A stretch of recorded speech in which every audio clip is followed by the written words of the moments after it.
En vrai de vrai, est-ce que ça tente des gens de react à la vidéo du potager sur apparemment l'ennemi numéro 1 du rap français? Et en miniature, c'est Sarkozy avec un bidon d'essence. Mais on peut se regarder ça juste. D'abord, j'ai besoin de... Je vais supprimer tous les onglets en fait, tout simplement.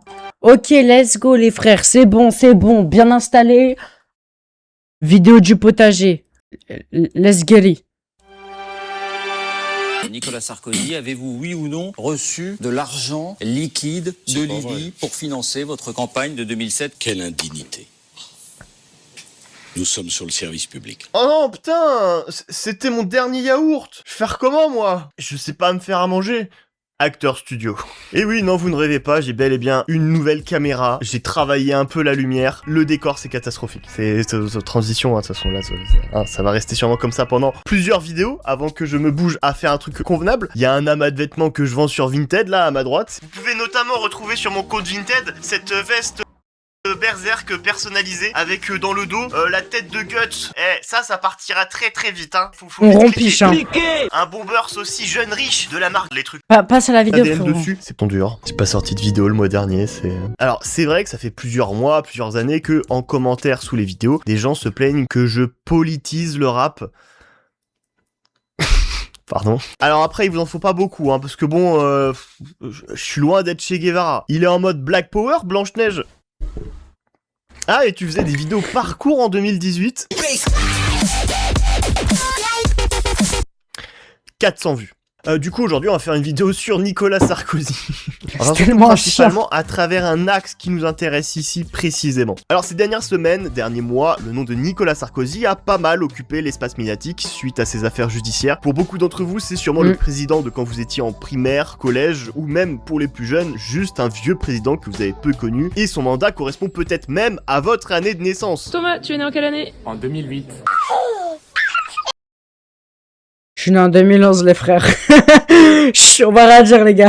Putain, je suis tellement un bébé.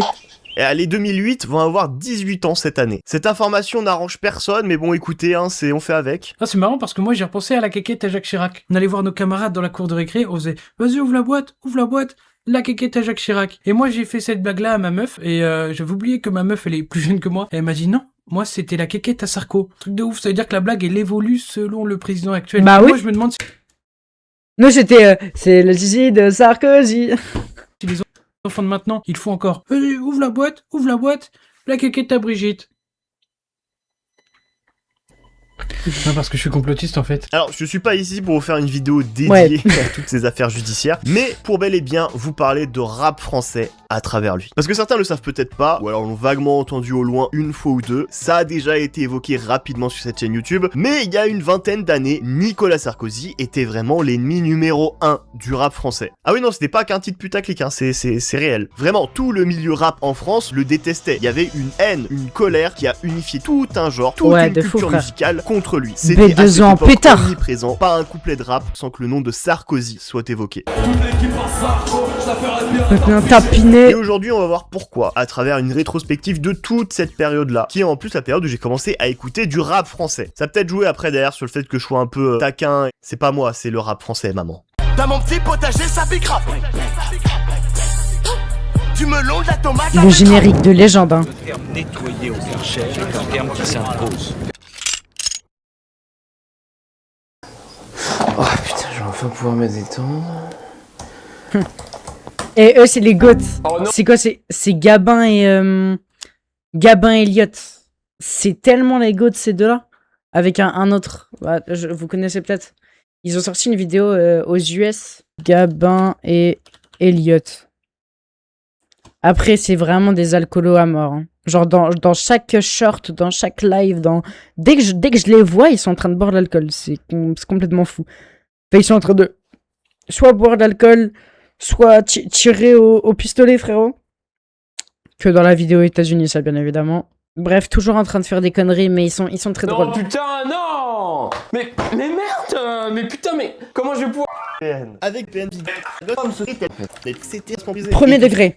Je regarde le potager depuis un certain bout de temps maintenant. Je crois qu'il n'y a pas une vidéo sans qu'il n'ait fait une sponsor avec CyberGhost VPN, frérot, c'est le plus gros vendu.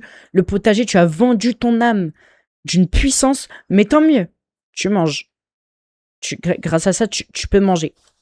Et ne sortir de moins en moins de vidéos, merci. Ça jusqu'à 7 appareils différents simultanément, et vous pouvez le partager à des potes qui auraient des besoins urgents. Vous voulez être meilleur? Il peut faire rembourser beaucoup. Alors, je vais pas vous faire une bio détaillée de toute la carrière de Nicolas, même si ça serait, à n'en pas douter, l'une des bios les plus divertissantes hein, sur le sujet. Gaspard G, Hugo Décrypte, Salomé Saké, tout ça, ils auraient été au chômage, hein.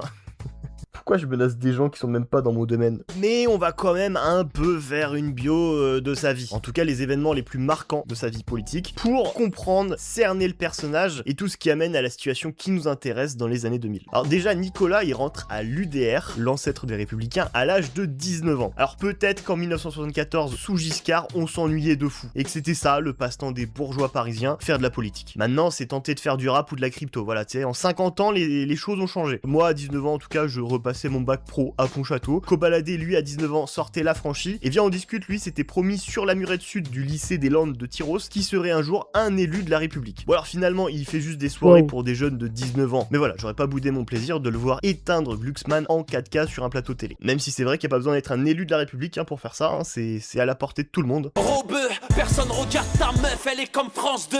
En 1983, Nicolas est chargé de préparer la campagne municipale de Charles Pasqua, grosse tête du RPR, pour la mairie de Neuilly-sur-Seine. Et Charles Pasqua... Je reviens dans un instant, je vais juste fermer ma fenêtre. On se calme, on se calme.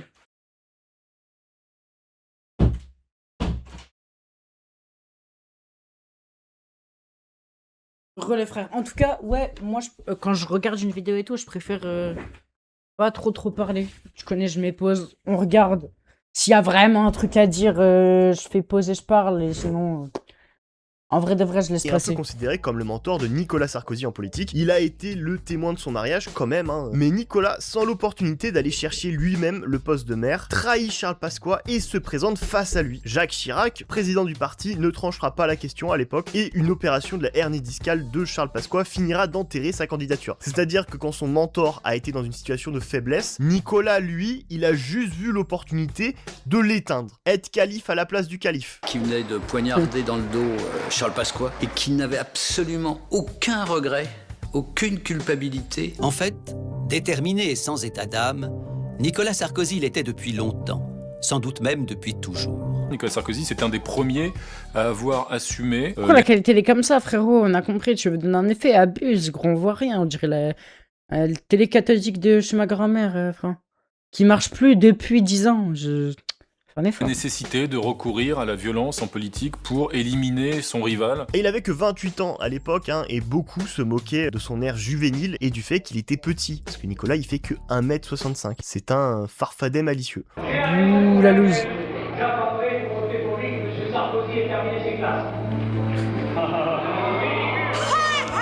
Mais voilà, en 1983, marrant, à 28 ans, Nicolas Sarkozy devient maire de la commune la plus riche de France. En 1988, ça clash. il est élu député, il sera réélu en 1993. Là, on est sur une évolution assez classique d'une carrière d'un homme politique, qui gravit les échelons un par un du parti, essayer de se placer, copinage, serrage de main, tout ça. Et lors de son second mandat de député, il est nommé ministre du budget. Donc, à 38 ans, Nicolas il cumule le taf de ministre du budget, député de la 6e circonscription des Hauts-de-Seine, c'est dur à dire, et maire de Neuilly-sur-Seine, commune la plus riche de France.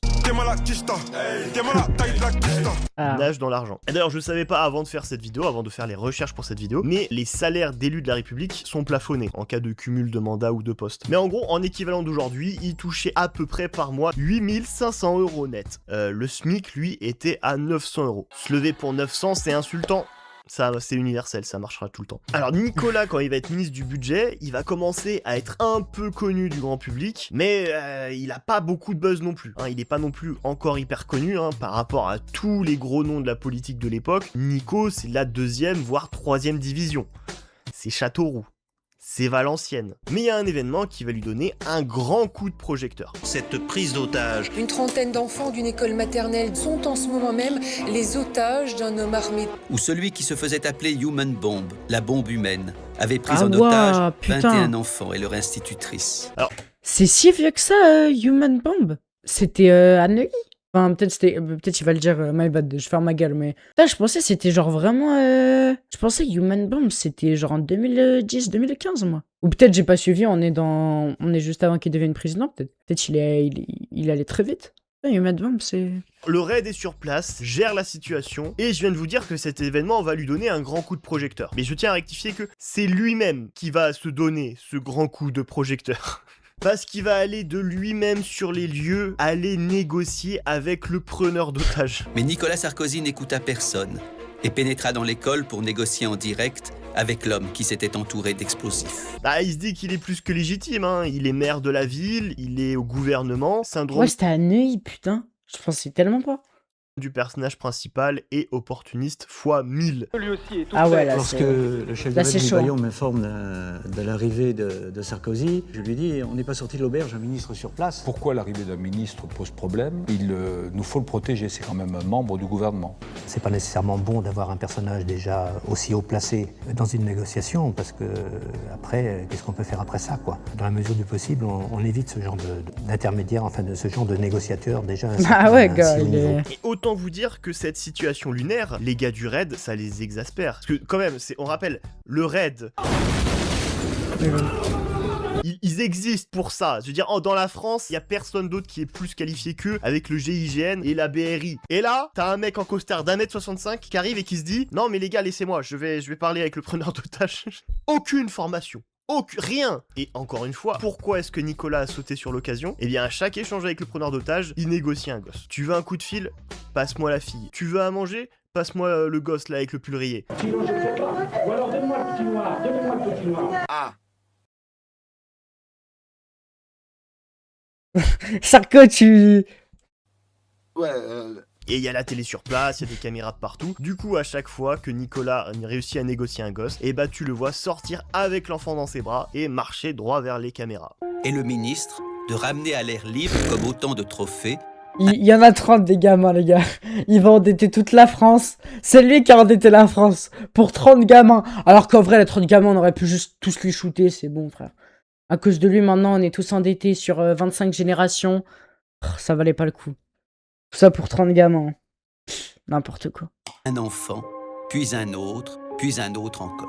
Et tu le vois, hein, son premier réflexe, c'est pas de rassurer le gosse, hein, c'est de regarder droit devant lui, bien posé devant les caméras pour faire des super plans, et tout ça sera diffusé ensuite le soir au JT devant toute la France. C'est aussi l'idée qu'il va marquer l'opinion. Et ça, il a toujours eu ce souci-là. De marquer l'opinion, d'être exceptionnel, d'être comme un acteur de cinéma. Lui, il est venu faire de la communication, c'est tout. Hein. Parce que derrière, beaucoup de gens vont se dire « Waouh, ce politique que je ne connaissais pas est un héros, il a du cran !» C'est le pouvoir des images. Peu de gens vont se dire « Mais attends, c'est quand même hyper dangereux qu'un homme politique s'improvise négociateur alors qu'il y a le raid qui est déjà sur place, enfin c'est leur métier. » Et jusqu'à aujourd'hui, bah les quelques fois où cette histoire est évoquée, bah les journalistes vont présenter la chose comme quelque chose d'héroïque, sans contradiction. Ils le laissent Nicolas dérouler son narratif. « J'ai eu peur, j'étais stressé, je pensais que j'allais mourir. » Vous faites beaucoup de phrases inspirantes, c'est très inspirant. Mais ferme ta gueule! Mais ferme ta gueule! Tu fermes ta gueule! 30 ans plus tard, hein, c'est tout ce qu'on retient. Attends, comment il s'appelle déjà, lui, ce connard, là?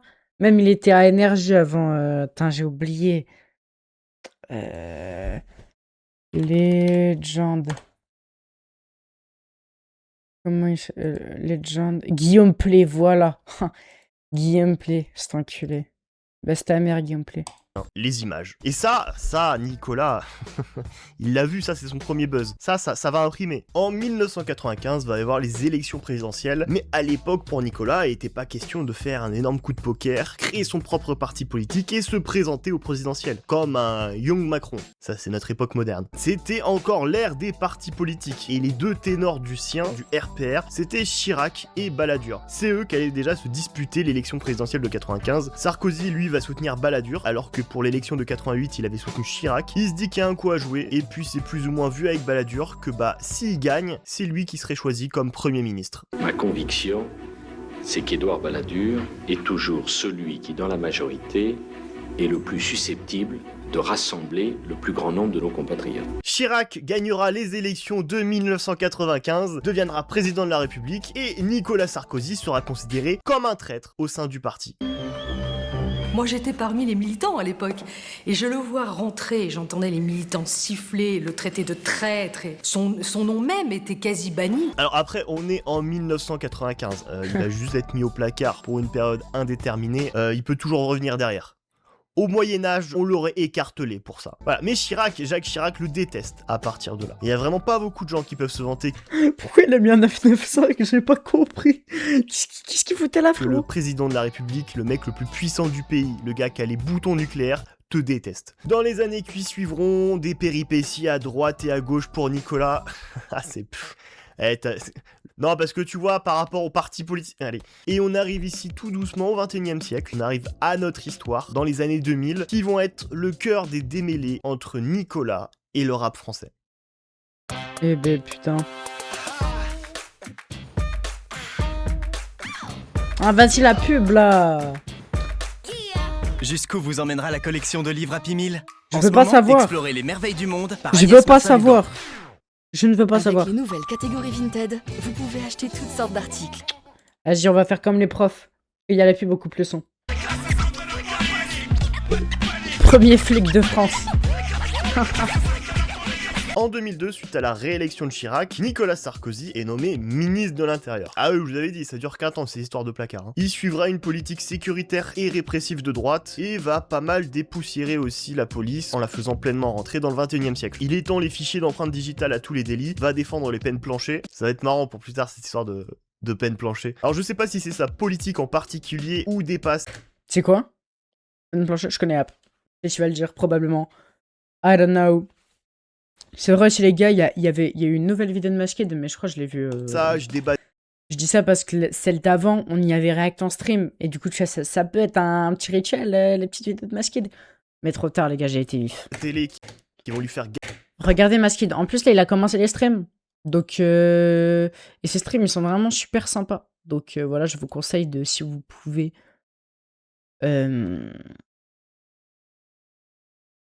Allez voir les vidéos les lives de Matskit. Gagné en popularité, mais en tout cas, en 2003, il sera élu la personnalité politique préférée des Français. Ah, et en 2002, la personnalité préférée des Français, c'était l'abbé Pierre. Voilà.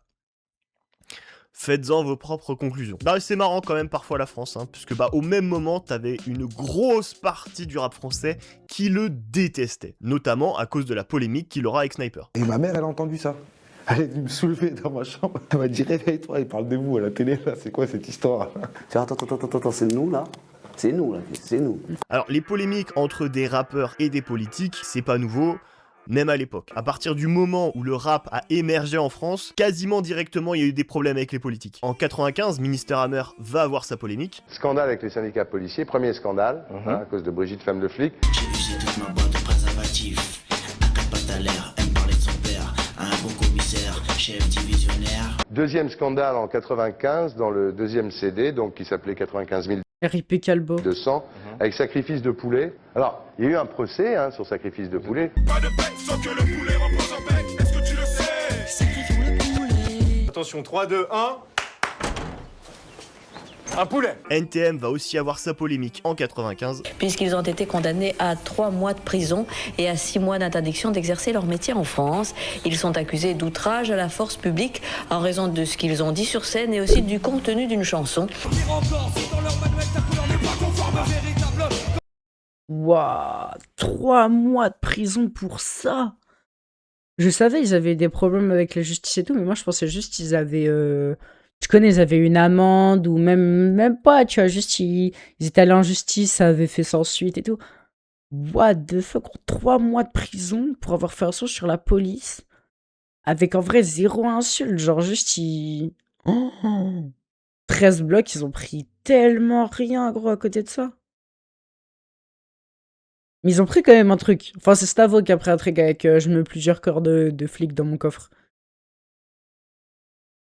Enfin, à tout le groupe en vrai, parce qu'ils s'en battaient les couilles de dire ah c'est un tel, ils ont déjà 13 blocs qui vomir. Mais pour le coup, 13 blocs, ils sont allés. Il y a eu des trucs et tout, mais ça a jamais dépassé le. Enfin bref. Ça c'est pas allé loin quoi. 3 mois de prison NTM, putain, je sais pas. Jean-Marie Le Chevalier, le maire Front National de Toulon, se déclare satisfait de la condamnation des 2 rappeurs. En 2002, le groupe La Rumeur aura aussi sa polémique à cause d'une plainte portée par le ministre de l'Intérieur, Nicolas Sarkozy. Suite à une plainte en diffamation publique envers la police nationale par le ministre de l'Intérieur qui était à ce moment-là Nicolas Sarkozy. Parce que vous avez déclaré « Des centaines d'entre nous sont tombés sous les balles de la police ». Pendant que la censure peine de tous ses efforts et que l'obscur Pour ça, frérot. Pour ça.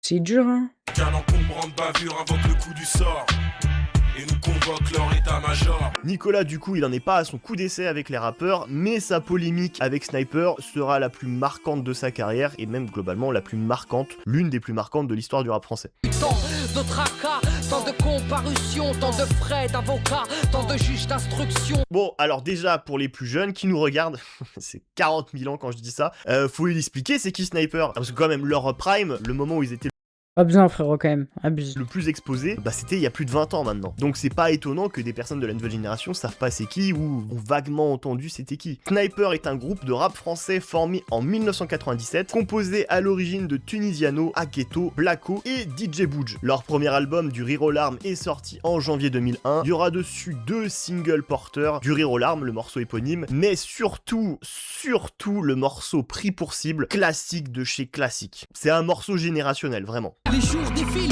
je me demande ce que le futur me réserve. À savoir, je prie pour ma famille, que Dieu les préserve. Regarde ces vagues, ils nous jugent par notre apparence. Pour eux, jeunes de cité riment seulement avec délinquance. Et dans le groupe, ils ont un super gros atout qui va leur permettre de sortir, de se différencier de la masse des rappeurs de l'époque. Bah c'est que Blacko, il chante super bien. Tous les hits du groupe, quasiment, c'est lui qui les a donnés. À une époque où c'était plutôt rare un rappeur qui chante. À cette époque-là, il n'y avait pas l'autotune, et si tu voulais un refrain chanté, t'appelais une chanteuse. Et du coup, même si Sniper aura des refrains ultra efficaces, avec les refrains de Blacko qui étaient hyper catchy, ça restera pas moins des singles très engagés.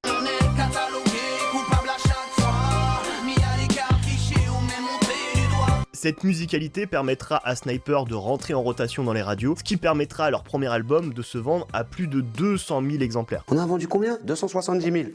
On a tous fait des roulades. Et sur cet album-là, il y a un solo. Ah frérot, ouais, c'était quelque chose. Hein.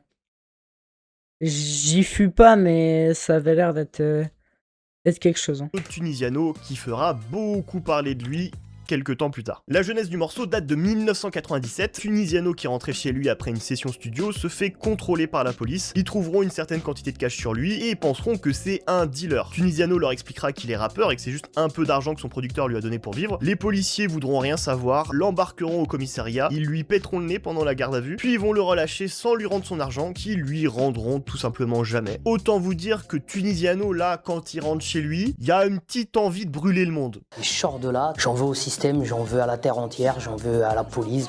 Se faire taper par la police pour rien. Et que t'es rappeur, c'est tout ce qu'il a fait. Et du coup, tout ce qu'il a ressenti, il l'a mis dans le morceau La France. De toute façon, j'ai plus rien à perdre. J'aimerais les faire prendre, mais on sait pas parce qu'ils portent la flingue qu'il peut penser mettre à l'amende. La France est une gare, et on s'est fait trahir le système. Voilà ce qui nous pousse à les haïr. Quand on dit la France ou autre chose, on parle du système français. Et du coup, ce morceau sera à l'origine de la polémique qu'ils vont avoir avec Sarkozy fin 2003. Et là vous vous dites, attends, t'as dit que l'album est sorti janvier 2001, et là tu me dis que la polémique c'est fin 2003, genre pratiquement 3 ans plus tard. Pourquoi ? Attendez la suite, ça va vous plaire. Alors en mai 2003, Sniper sortira leur 2e album, Gravé dans la roche, qui sera celui avec le succès le plus populaire. Je sais plus les chiffres de vente, mais ils ont tout baisé cette année-là. Et c'était pas gagné. C'est le seul que j'ai écouté d'ailleurs. Vraiment pas gagné d'avance. Parce que bah la cover, déjà la cover. La légende veut que ce soit un stagiaire de chez Sony, Universal, Polydor, ils étaient chez qui? Je l'ai noté en plus, hein. C'est juste je sais pas lire mes notes. Cover qui, selon la légende, a été faite par un stagiaire de la maison de disques. Il y a eu aussi aucun clip pour cet album, 0 clip. À une époque où c'est hyper important pour les passages télé, tout ça, c'était vraiment primordial, il y a eu 0 clip. Pourquoi? Parce que bah déjà à l'époque commencent à naître des tensions entre les membres du groupe et les membres du groupe avec leurs producteurs. En même temps, donc impossible de se mettre d'accord sur quoi que ce soit au niveau des clips. Vraiment là, il y a tous les ingrédients pour que l'album soit un flop, pour que l'album se crache contre le mur, tu vois. Eh bien, Parfois, tout ça, ça veut rien dire. Parce que l'album, du coup, sera un énorme succès, comme j'ai déjà dit. On parle même d'un des albums les plus importants de la décennie 2000, pour vous dire. Notamment parce qu'il y a dessus 3 immenses classiques. Il y a Panam All Stars, Sans repère, et le plus grand hit de leur carrière, un morceau éponyme, Gravé dans la roche. C'est un des meilleurs singles de l'histoire du rap français. Sorti de nulle part, du trou de balle, la région parisienne, on met le 95 sur la tocard, les banlieusards du Nord interviennent. Tu es parti, sans même que l'on Quand même, hein, les gars. La line-up, frérot. 113, donc probablement Rimka. Diams. Aaron, je connais App. Salif, Cynic. Skadri non plus, je connais pas. Tandem et Zoxea. Wow. La région parisienne, on met le 95 sur la tocard, les banlieusards du Nord interviennent. Tu es parti, sans même que l'on ne puisse te dire au revoir. Approche, écoute, hoche, la tête si t'accroche pour nos familles et nos proches, c'est gravé dans la roche. Le buzz est tellement fort à ce moment-là que même certains des singles passeront sur Énergie. Faut se rendre compte, en 2003, des rappeurs sont passés sur Énergie. C'était très rare. Je suis passé sur Énergie, je suis sous le choc. Vas-y, Lice. Non, potager là, tu cut de Ne bois. vendez pas votre voiture à n'importe qui. Essayez plutôt vendez votre voiture.fr et évitez de...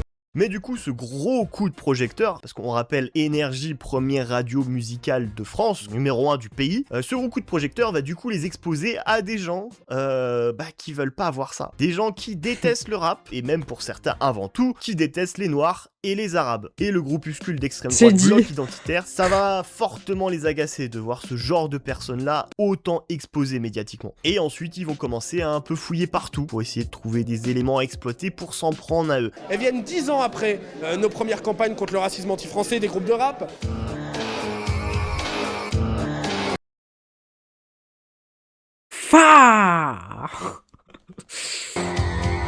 Et à force de fouiller, ils tomberont sur le morceau La France, et certains passages vont les rendre complètement fous. On n'est pas dupes, en plus on est tous chauds pour mission exterminer les ministres et les fachos. Et à partir de là, ils vont rentrer en guerre contre le groupe. Puis ils se sont mobilisés, même organisés, appelant leurs militants à militer. Ils vont faire pression sur les mairies pour annuler des concerts. Ils vont eux-mêmes dans les concerts distribuer des tracts, voire même parfois casser des bouches. Donc les mecs sont clairement déter. Le problème, c'est que ça ne marche pas aussi bien qu'ils le voudraient parce que Sniper, comme je vous l'ai dit, est mainstream. Alors ils veulent passer ça à un stade supérieur. Ils vont aller voir un syndicat de police qui s'appelle l'IGP et leur dire « Eh, il y a un groupe là, ils sont anti-flics de ouf, hein. Ils vous insultent sale. » Donc les mecs se disent « Ah bon ? Ah mais oui, effectivement, appelons tous les flics de France, histoire de se rallier et de faire monter ça au niveau de l'État. » Et c'est ce qu'ils vont faire. C'est de la violence, c'est de la haine anti-flic qui est diffusée, et on appelle au meurtre anti-flic. C'est intolérable, et c'est pour ça que nous demandons au ministre de l'Intérieur de bien vouloir réagir au nom de tous les policiers. Ils vont pressionner Nadine Morano, encore Watt Fumier, qui elle est une députée UMP, et qui se dit il y a peut-être moyen d'avertir Sarkozy. Alors ça fait très effet domino, cette histoire. C'est un peu le problème du potager, c'est que... Non, en vrai, elle a raison, tu as de... Moi, en vrai, non, my bad. Je suis mauvaise langue. Je préfère qu'ils mettent des longs extraits qu'ils redisent la même chose. Qu'ils redisent des trucs que j'ai déjà entendus. Mais voilà. D'ailleurs, comment il s'appelle le journaliste rap, là? Je sais même pas ce qu'il fait, d'ailleurs. Depuis qu'il a quitté Bouscapé, je l'ai revu nulle part. Sauf dans la dernière vidéo de Mister V. Un moment, pour la parodie de TH, il passe pendant 2 frames. Mais qu'est-ce qu'il est devenu, ce type? Putain. C'est-à-dire que le truc passe d'un groupuscule d'extrême droite à un syndicat de police, puis à des députés ministres de l'UMP. Ah mais Corentin, tu viens de citer 3 fois la même personne. Non, je vous jure, je peux vous assurer que c'est des personnes différentes à chaque étape. Du coup, cette histoire, ça va remonter aux oreilles de Nicolas, qui lui est dans un marathon politique. Là, ça y est, il vise les élections de 2007. C'est bon, Chirac, il peut plus se représenter. Son seul adversaire là dans le parti, ça va sûrement être que Dominique de Villepin. Donc Nicolas, il cherche le buzz. Il veut draguer l'électorat de droite et d'extrême droite aussi, surtout. Il a vu en 2002 les scores qu'a fait Jean-Marie Le Pen, il y a un électorat à aller chercher. Donc autant vous dire qu'une histoire avec des Noirs et des Arabes qui seraient anti-France, mais lui il a pas marché, il a couru. Un jour on m'appelle, yo Carlito, t'es devant la télé? Ouais, mets la 3. Et je les attaquerai en justice. Nanani, parce que ce groupe Sniper. La démocratie doit protéger ceux qui sont injuriés. Je déposerai donc plainte contre des textes qui sont racistes. La meuf qui fait les signes, elle t'a éteint, Sarko, voilà, je te le dis. et antisémite. Et ma mère, elle a entendu ça. Elle dit la même chose que toi, sans parler, elle t'a éteint. Elle est venue me soulever dans ma chambre. Elle m'a dit réveille-toi, il parle de vous à la télé là, c'est quoi cette histoire? Puis nous sommes traités de racistes, salis dans le JT. Ils parlent même d'antisémitisme, juste histoire d'en rajouter. Alors, au début, il va tenter d'attaquer le groupe sur le morceau Jeteur de pierre, dans lequel ils défendent la cause palestinienne, en les accusant d'antisémitisme. Étonnant, je l'avais jamais entendu celle-là. Issus de la même famille, enfants d'Ismaël et d'Israël, sont des cousins, mais trop de gens oublient. Axe qui va vite abandonner parce que y a pas de phrase ambiguë dans le morceau à exploiter qui pourrait retourner contre eux. Du coup, il va se concentrer principalement sur le morceau La France. Janvier 2004, Sarko il passe la seconde et il annonce qu'il porte plainte contre Sniper, voilà, pour incitation à tuer carrément des représentants de l'État et des forces de l'ordre. Sniper étant en embrouille avec leur producteur à l'époque, ils vont se débrouiller tout seuls dans cette histoire. On n'a pas de soutien de notre producteur, on n'a pas de soutien de la maison de disques, et vraiment on n'est que nous. C'est nous qui allons devant les tribunaux, c'est nous qui nous retrouvons à payer les frais d'avocat. C'est-à-dire qu'à ce moment-là, ils rapportent des sommes indécentes à la maison de disques, mais ils sont tout seuls face au juge. Ça me tue quand même. Ok, les gars. C'est-à-dire qu'à ce moment-là, ils rapportent des sommes dans les tribunaux. Il a pas repris le passage de l'interview de Houssel. Il a repris Bouscapé qui a repris l'interview de Houssel. Attention. En vrai, il va plus vite. Il a raison. Juste, ça m'a fait rire de voir ça. C'est nous qui nous retrouvons à payer les frais d'avocat. J'ai vu le logo Bouscapé, je l'interview, elle était sur Bouscapé. Après, j'ai capté que non, le frérot, juste il a... À tout moment, l'interview, je dis de la merde, elle est sur Bouscapé. Mais je pense que c'est Bouscapé sur sa vidéo, le rap vs la politique, qui a remis ça. J'espère que je dis pas de la merde, ou que juste c'était un truc sur Bouscapé que j'ai pas suivi parce que c'était à l'époque où je suivais pas le rap, je sais pas. C'est-à-dire qu'à ce moment-là, ils rapportent des sommes indécentes à la maison de disques, mais ils sont tout seuls face au juge là pour défendre leur chanson. Alors l'affaire sera médiatisée sous un axe télé française 2004. Une nouvelle fois, c'est un groupe de rap qui est au centre de la controverse. L'une de ces chansons de ce groupe, baptisée Sniper, appelle, je cite, à exterminer les ministres et à brûler les voitures. Il y a une formule litigieuse où vous disiez qu'il faut brûler des voitures pour se faire entendre. Non, à croire que le seul moyen de se faire entendre est de brûler des voitures. Mais ils ont enlevé le à croire et ils ont dit il faut brûler des voitures. Bon, alors je vous fais pas un dessin, le nom du groupe, le fait qu'ils viennent de banlieue, plus le traitement médiatique du rap à l'époque, là, vu de l'extérieur, pour monsieur tout le monde, quand il voit ça à travers son poste de télé, lui, il va être horrifié. Il va se dire, attends quoi? Il y a des Noirs et des Arabes là qui veulent tuer des gens et brûler des voitures. Je vois la télé, je suis quand même pas con, je vois la télé, comment ça se passe. La procédure judiciaire durera des années et des années. Sniper sera blanchi de toute accusation, la liberté d'expression sera retenue, l'ensemble du discours a été pris en compte, les juges ne se sont pas arrêtés à des phrases déformées et sorties de leur contexte, mais mettez-vous à la place de Sniper. Les sommes astronomiques dans les tribunaux, machin. Il y avait encore une assignation. À un moment donné, on en avait ras le cul. C'était juste, il fallait qu'ils se servent de quelqu'un, d'exemple, de quelque chose. La conséquence, c'était la moitié de la tournée annulée sur l'album Gravé dans la roche. Ça use humainement, ça use psychologiquement, ça use financièrement. Procédure judiciaire sur des années et des années. Même si à la fin ils ont gagné, il devait quand même avoir un goût amer en bouche. Parce que là, le message envoyé par les politiques, quand eux parlent de tout ce qu'ils subissent en banlieue, c'est ferme ta petit immigré de Pour moi, en fait, le rap, à la base, c'est des vérités qui ne sont pas dites, quoi. Ils se plaignent de nous. Moi, franchement, j'étais content, en fait. On les fait chier, tu vois. Tunisiano fera un constat amer de toute cette histoire dans le morceau La France, itinéraire d'une polémique, sorti en 2006 sur leur album Trait pour Trait.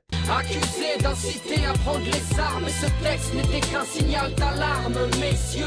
Toute cette histoire peut être résumée en une phrase de Tunisiano, ne pas confondre un appel au meurtre et un appel au secours. Et Nicolas, tout ça, dans le fond, il l'a très bien compris, hein. Dès le début, il l'a capté, hein. Ne le voyons pas plus bête qu'il ne l'est, hein. Ça, c'est juste que là, lui, il est dans des calculs froids de politiciens, prendre des voix à droite et surtout à l'extrême droite pour l'objectif présidentiel 2007. Et s'il doit s'en prendre à des petits groupes de rap de merde, là, au passage, il le fait, mais avec joie, hein, tu sais, il y va. D'ailleurs, plus tard, en 2004, va y avoir un remaniement du gouvernement, et Nicolas va passer de l'intérieur à l'économie, période durant laquelle il va tenter un coup d'éclat financier. Il va vendre 20% du stock d'or français pour 4,67 milliards d'euros. Alors, 6 ans plus tard, en 2010, tout ça, ça aurait valu 19,4 milliards d'euros. Et je vous dis pas tout ça combien ça aurait valu aujourd'hui, hein. Ça c'est 70 milliards.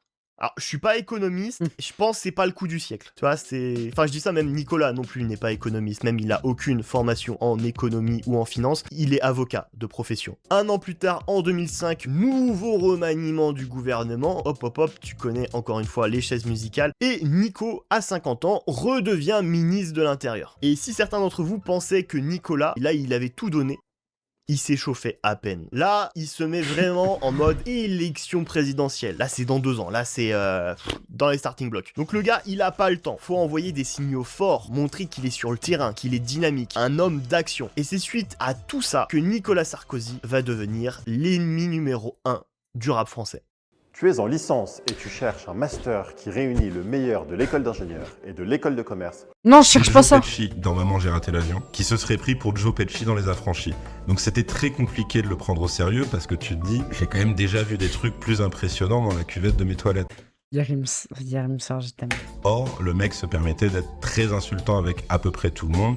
Qu'est-ce qui va amener ici notre farfadet malicieux à être autant détesté par le rap français? Eh bien c'est parce que Nicolas va incarner ce qu'on va appeler la droite décomplexée. Là où avant on était plus sur du politiquement correct. Politiquement correct, certains diront que c'était être nuancé, mesuré dans ses propos. D'autres diront que c'était hypocrite et avoir peur de dire des choses, la langue de bois, tout ça. Et Nicolas, il va surfer là-dessus. Il va dire, moi, j'ai pas peur de dire les choses. Et des gens seront séduits par ce discours en disant « Ah, quand même, hein. Il dit tout haut ce que tout le monde pense tout bas. » Ça, c'est ce que généralement disent les gens après avoir entendu le truc le plus raciste de la journée. Vous savez, Nicolas Sarkozy, c'est quelqu'un qui fait un peu du surf en politique. Et quand il a vu en fait que dans les sondages, les Français plébiscitaient des mesures beaucoup plus sévères sur le plan de la sécurité, beaucoup plus dures, il est allé sur ce terrain-là. Mais je suis intimement persuadée que si les sondages lui avaient dit que les Français étaient en train de virer à gauche, Nicolas Sarkozy aurait viré à gauche. Tout simplement parce que c'est quelqu'un qui n'a pas de colonne vertébrale idéologique. Et cette droite décomplexée, Nicolas, il va rien inventer, hein. Ça existait déjà en partie avant lui. Entasser une famille avec un père de famille, 3 ou 4 épouses et une vingtaine de gosses, et qui gagne 50 000 francs de prestations sociales sans naturellement travailler. Si vous ajoutez à cela le bruit et l'odeur... Il a souligné qu'il fallait sortir de la langue de bois habituelle au sujet des immigrés et que M. Le Pen n'avait pas le monopole de ces thèmes. Je crois que les électeurs préféreront toujours l'original à la copie. Mais la différence... Je te kiffe, Corentin. Voilà.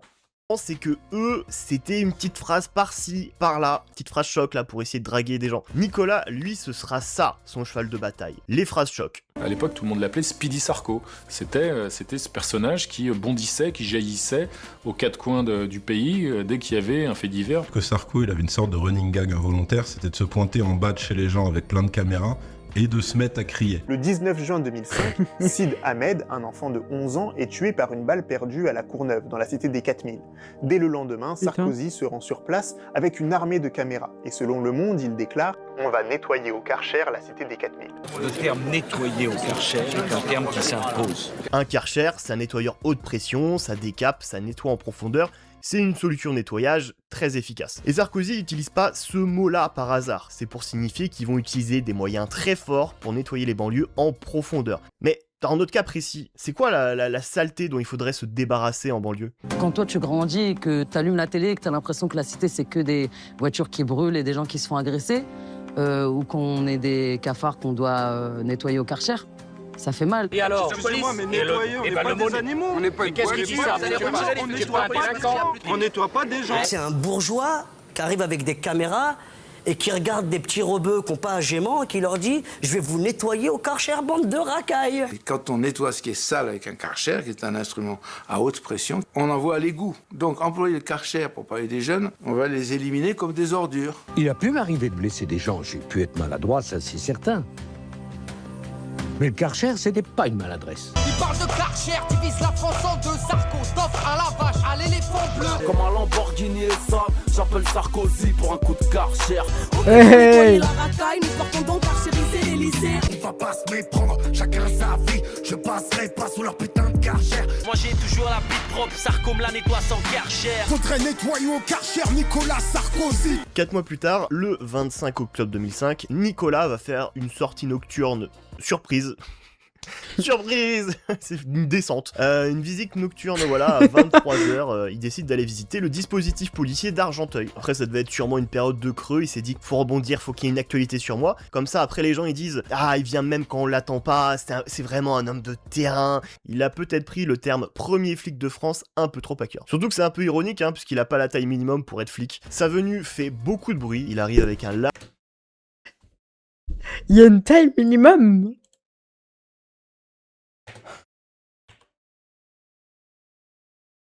Oh là là, taille minimum policier. Bah si, il l'a.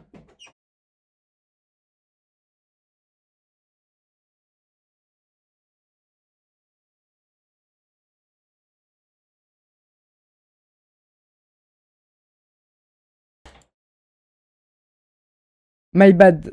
Ma mère me parlait. Bah, pour les candidats, élevé lieutenant. Ouais, bah, peut-être il a un petit peu abusé. Quelle est la taille minimum d'un policier? Ah, mais. Ah, bah non, oui, en effet, à 3 cm près, il n'a pas la taille. Large dispositif de police. Ça ramène du coup forcément beaucoup de monde, toute cette agitation. Et forcément, les gens sur place, quand ils voient c'est qui fait autant de boucans à 23h chez eux, ça ramène pas mal de gens hostiles à lui. Non, parce que grossièrement, il a quand même dit il y a quelques mois, faut nettoyer au Karcher les banlieues des Noirs et des Arabes. Hein. Donc forcément, l'accueil à Argenteuil, et il est compliqué. On reçoit des boulons, on reçoit des pierres. La casquette du préfet, je m'en souviens, elle tremblait comme s'il y avait un tremblement de terre. Comme on pouvait s'y attendre, les sorties répétées de Nicolas Sarkozy en banlieue finissent par devenir des opérations commando. Et Nicolas Sarkozy, ravi de voir la banlieue se caricaturer ainsi devant les médias, de relancer de plus belle les polémiques par de nouvelles invectives. Vous en avez assez, hein? Vous avez assez de cette bande de racailles. On va vous en débarrasser. Il aurait pu dire, madame, on va s'en occuper. Le centre social a été fermé il y a 2 ans. On va s'en occuper de ces enfants. On va les éduquer, on va les élever. Non, on va vous en débarrasser. Racaille, mais peuple méprisable, racaille. C'est ça que ça veut dire dans le dictionnaire, ouais. Au dictionnaire, c'est ça que ça veut dire. C'est lieu de bannissement, en fait. Lieu de bannissement, jusqu'où? Alors, peuple méprisable, on va vous mettre dans un lieu banni. Là, quand il dit cette bande de racailles, même les parents sont concernés. T'es en train de parler de l'endroit, en fait. C'est comme ça qu'on le ressent. Ça nourrit l'amalgame chez les autres et la colère chez nous. Et ces mots-là, sortant de la bouche du maire de la commune la plus riche de France, c'est pas anodin. Et derrière, pour les mecs de cité, pour les rappeurs, ce truc de racaille va être ensuite revendiqué par certains comme une fierté. C'est lié à un truc de crédibilité de l'époque, un truc de respect, tout ça. Alors le terme était déjà bien sûr présent et largement utilisé par les rappeurs ou les mecs de rue avant les événements avec Sarkozy. Ouais. Je suis très rond sur le beat, tel une putain de Kaira check. 1, 2, 3. J'emmène la verse des rimes, Kaira jusqu'au jean. Le bise, moyen de grailler, comment veux-tu que je vive? À votre place, je ne dormirai pas tranquille. La bourgeoisie peut trembler, les Kairas sont dans la ville.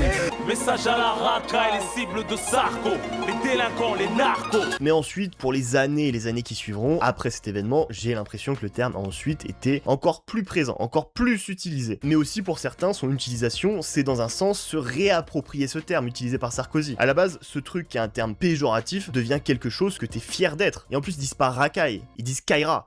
Ce qui est plus stylé en plus, je trouve. On fait n'importe quoi, on vit n'importe comment, on fait la chienne des Kaira à la muerte. Mon public est une Kaira. Si la famille, mon public roule en Porsche. Non, la famille. On nique, Passoire, et dit, on croit, c'est la Kaira. Mentalité. Avant, je t'aurais démarré si tu m'avais dit que j'étais pas une vraie Kaira.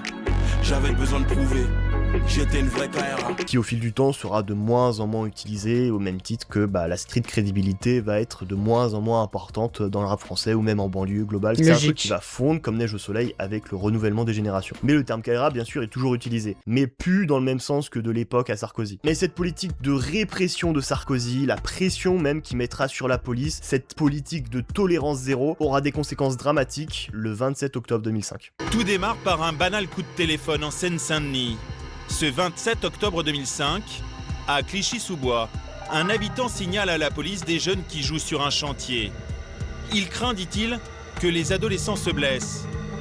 Le commissariat envoie alors dans le quartier des véhicules de la BAC, toutes sirènes hurlantes. Ah On ouais, est mais 2 frérot. jours après la descente de Sarkozy à Argenteuil. Et là, du coup, pour la police, ce sont plus des adolescents qui reviennent du foot, ce sont des jeunes hommes noirs et arabes qui traînent sur un terrain vague, donc suspect, donc sûrement des racailles. Alors la police pensait déjà ça avant Sarkozy et le pensera après Sarkozy, mais Nicolas, il veut des résultats rapides, il veut des chiffres, du coup il met la pression sur les préfets, qui eux mettent la pression sur les commissariats, et là tu te retrouves avec des policiers qui sont tout excités. Bac de Livry-Gargan, vous allez vous rendre Jules Vallès, juste à côté du funérarium, il y a des cabanons de travaux où il y aurait des enfants en train de voler à l'intérieur, c'est reçu? La course-poursuite commence. Courez, courez, hurle Bouna. Mais pourquoi, demande Zied.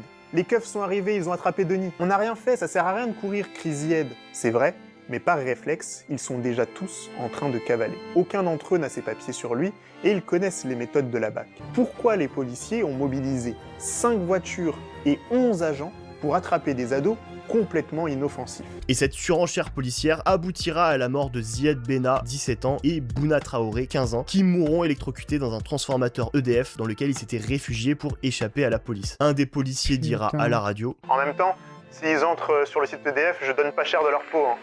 Mais après, pourquoi ils courent s'ils ont rien fait? Des bavures, on en a eu plus de 200 ces dernières années. Voilà, et encore je suis gentil. Et puis avec une impunité totale, avec une espèce de raison d'État qui plane autour de la police, qui est un espèce de syndicat complètement intouchable. Les crimes policiers, hein, moi je parle pas de bavures. Les bavures, c'est un accident en fait. C'est quelqu'un qui tombe et qui meurt. Non, là on a la volonté de donner la mort. Voici l'histoire de Makomé, un adolescent de 17 ans tué d'une balle dans la tête par un policier. Dans un commissariat menotté. Noir commissariat, je connais le script. Nos chances de survie ne sont pas très grandes comme mettre chaque femme des gosses des... Ah vas-y, c'est la chiquette. Un peu innocent, un peu coupable, chaque contrôle de police me rapproche de mon fit avec Tupac. Y'a une perquise qui va avec. J'avais pas ça, j'entends pas peur, ça va avec. Qui sera le prochain? Un prochain frère, un cousin. J'entends déjà le bruit des flics qui se rapprochent, hein. Bon gamin. Mais en plus, c'est pas... Ah non, le film date déjà bien plus longtemps, non? La haine. Ah, la haine date de quand, la haine? C'est pas années 90, la haine? Ouais, si, années 90, donc c'est pas eux. Mais parce que dans le film, il y a... deux mecs qui se sont fait tuer... Voilà. Ils se sont fait tuer par la police. Mais... et c'est tiré, du coup, ça reprend de... Non, c'est un mec, voilà, c'est lui qui s'est fait... Donc là, c'est l'acteur. Mais c'est un vrai mec qui s'est fait tuer par la police, du coup. Et qu'ils ont repris ça. Ah ouais, ok, mettre ça. Ah ouais, mais non, 2005, quoi.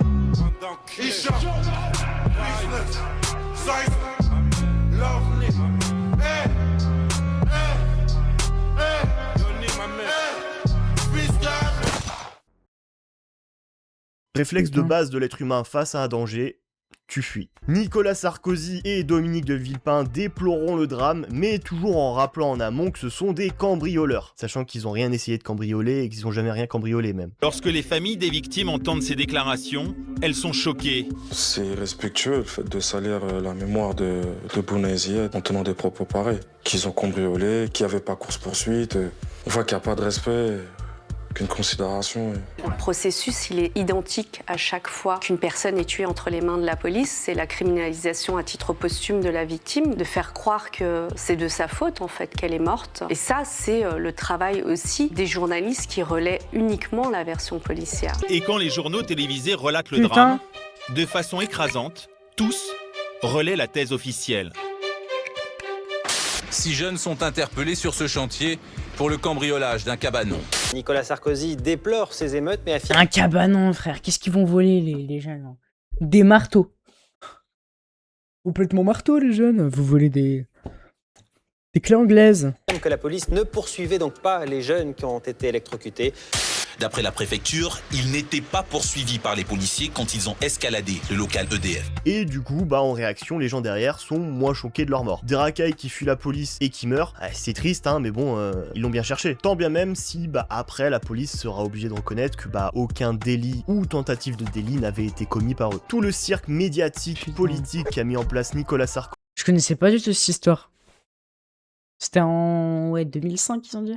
Sarkozy pour son objectif présidentiel 2007 a coûté la vie à Zied et Bouna. Et leur mort touchera énormément le rap français. Parce que leur tête, leur nom, là où ils ont grandi, ça aurait pu être leur frère, leur cousin ou tout simplement eux. Surtout que cette histoire n'a absolument rien d'inédit pour tous les rappeurs qui ont grandi en banlieue et que ce soit par colère ou tristesse, leur nom sera cité pendant des années et des années, un peu comme un symbole des violences policières en France. Il y a des causes pour lesquelles faut être prêt à mourir, c'est la guerre, sirène, Bouna et Zied.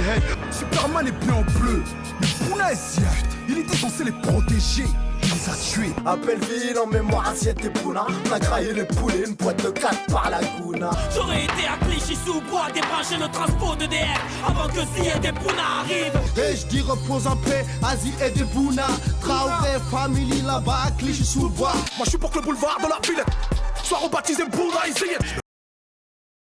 J'avais jamais capté cette line de Grand Paris.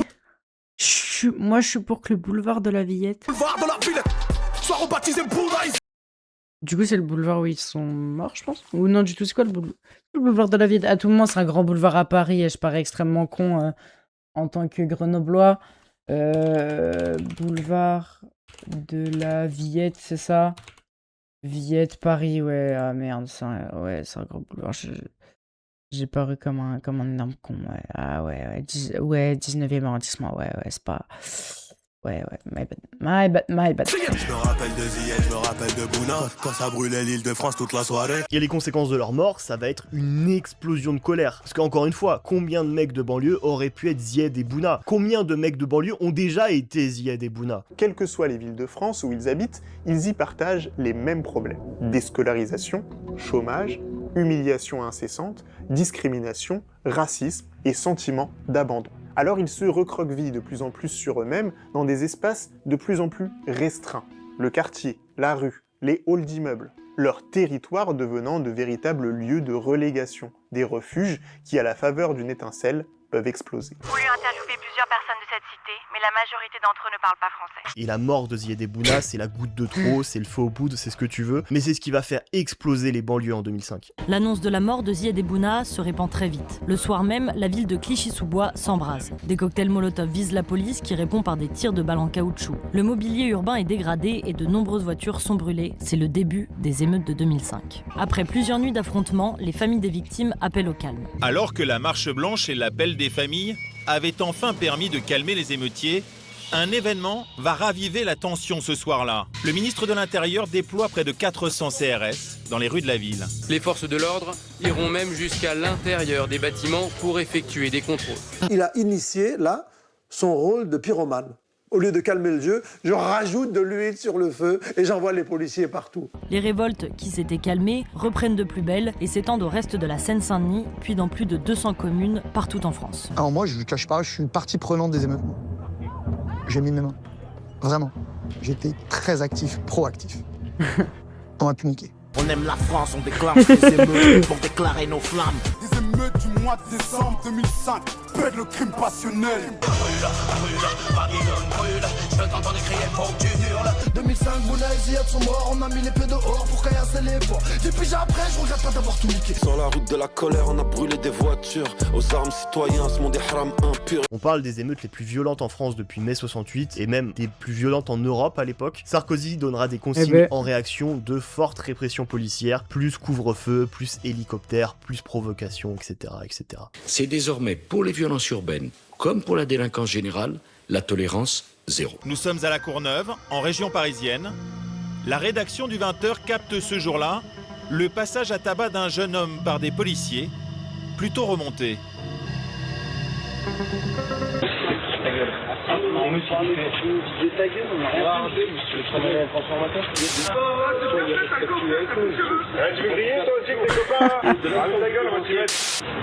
C'est comme ça, après vous croyez que le quartier va se calmer. Ah bien sûr, alors on se met d'accord que le quartier soit calme ou pas, on s'en branle. Nous à la limite, plus ça merde, plus on est content. Au début de cette vague de violence, beaucoup soulignent en tout cas le sang-froid et le professionnalisme des forces de l'ordre. Et dans ce contexte explosif, pour pas mal de médias, les rappeurs... Je t'aime, Corentin. Mais putain, ok, je comprends pourquoi dès qu'il a pris ne serait-ce 2 semaines de ferme, Sarko, ça devait insulter sa grand-mère.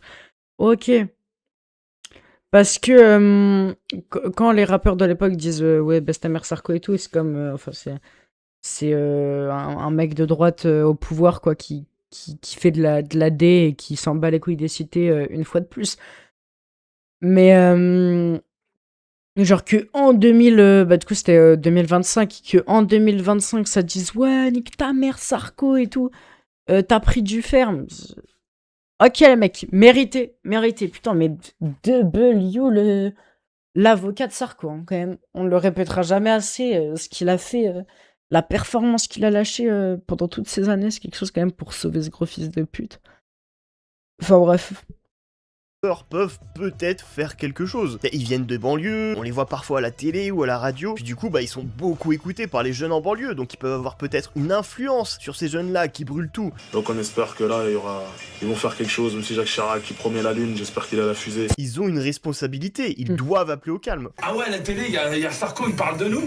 Vas-y, on va niquer les voitures, vite fait. Moi je comprends leur délire, mais en même temps, c'est pas logique. Réfléchis, si tu veux brûler des voitures, va dans les beaux quartiers, histoire de, tu vois, ou bout de la voiture du ministère. Il n'a rien à voir avec moi, le commissariat du 16e, les gens du 16e, ils n'ont rien à voir avec moi. À la base, que ça soit à Clichy-sous-Bois ou à Aulnay, ce qui s'est passé, c'est qu'il n'y aurait pas eu d'émeute.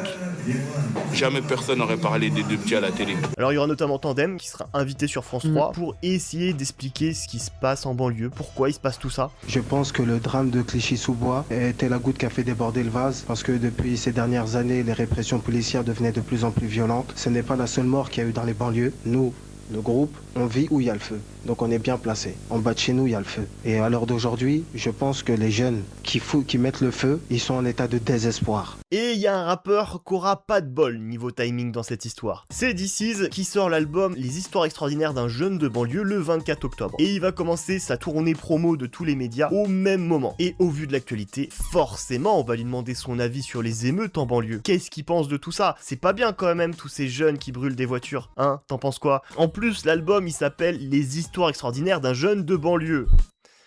Et parmi toutes ces interviews, il y en a une qui va beaucoup déplaire dans le monde du rap. C'est celle chez Thierry Ardisson. Ah ouais, mais gars.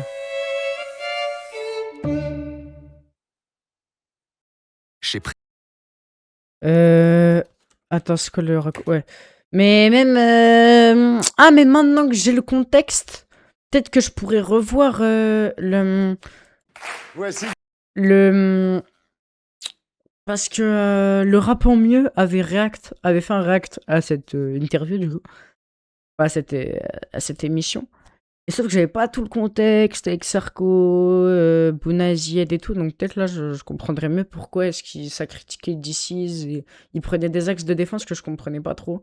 Ok, bah je re-regarderai ça. This is la peste. Bon alors déjà, terrible, tout le long Ardisson, il va l'appeler Disease. Tout le long, on prononce mal ton blaze. On est dans ce genre d'interview. Disease a toujours été un peu le rappeur chouchou des médias, parce qu'il est gentil, il parle bien, il présente bien, il fait pas trop méchant, il fait pas trop rappeur de banlieue, et il fait des chansons parfois un peu rigolotes. C'est du coup pas le rappeur qui va trop les mettre dans un inconfort. Et du coup, quand on va demander l'avis de Disease sur la situation en banlieue, il va être quand même très consensuel, très mesuré. Moi j'essaie d'être juste et d'être vrai et de ne pas mentir. Il y en a qui en rajoutent. Oui, tous les jours, je me fais contrôler 10 fois par jour et tout. Bon, faut pas exagérer. Les flics, ils sont racistes quand ils font les contrôles? Non. Certains, oui. Est-ce que les islamistes, ils sont pour quelque chose, les barbus? Non. Mais non. Est-ce qu'il y a un racisme anti-blanc? Oui, faut pas être angélique, hein, bien sûr. Pour moi, les Ok, ouais. Ferme ta gueule. plus grandes batailles ou victoires qui ont été faites, elles ont été faites dans la paix. Et je prends par exemple Gandhi et Martin Luther King. Je sais que ça ne parle pas aux gens qui font ça. Il faut arrêter. Alors, Disease, vous recommandez aux jeunes de sortir de ce que vous appelez la démagogie de quartier. Nous, on se plaint beaucoup. Mais il y a le RMI, il y a le chômage, il y a la sécu, on a des belles paires de baskets, ce genre de trucs. Il y a quand même des bonnes choses dans ce pays-là. Moi, j'encourage tous les immigrés qui peuvent le faire, en tout cas, à retourner dans leur pays d'origine et de relativiser un petit peu les choses.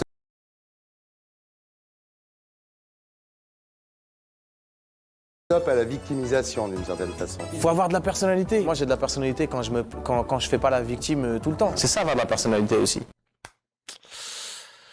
Ouais. Dur ça. Bon alors déjà, DC's n'a jamais eu de conseiller en communication, il a jamais fait de média training, et c'est aussi pas la même époque qu'aujourd'hui, pas la même manière de s'informer, t'as pas du contenu politiquement engagé qui te parvient directement pour te faire comprendre pourquoi dire ça c'est problématique, et pourquoi on peut pas mettre deux choses sur le même pied d'égalité. Maintenant on va pas l'enfantiliser non plus, il avait 27 ans, et études ou pas, autre époque ou pas, ça empêchait pas les autres rappeurs qui passaient à la télé de présenter la réalité des banlieues de manière brute et factuelle, sans arrondir les angles pour les gentils bourgeois de la télé, ce que malheureusement DC's fait ici. Beaucoup de ses propos sont complètement à côté de la plaque, tu sens qu'il essaye de mettre tout le monde d'accord, d'offenser personne, mais du coup il s'aplatit devant tout le monde. Et puis aussi, DC's c'est quelqu'un qui tout le long de sa carrière a été quand même pas mal naïf. Pour le meilleur et pour le pire, hein. Et c'est en partie pour ça que je l'aime beaucoup, parce que ça se traduit par une grande sensibilité, une grande sincérité dans toute sa musique. Parfois il fait des trucs cata, mais je sais qu'il le fait de la manière la plus sincère et la plus avec le cœur, tu vois. Mais du coup voilà, c'est à double tranchant cette naïveté. Et là, on s'en rappellera pas, hein, les gars. Souvenez-vous-en. Ah, il se rendait pas compte, mais il était idiot utile du système. On lui faisait dire ce qu'on voulait entendre. Il joue son rôle du rappeur gentil qui vient dire que c'est pas bien de brûler des voitures. Et du coup, tout ce passage à la télé de DC's, pour pas mal de gens, c'est pas passé. Et certains vont lui dire. Courageux, parce que je suis sûr il y a quelques-uns de ses copains qui seront pas d'accord quand il rentrera.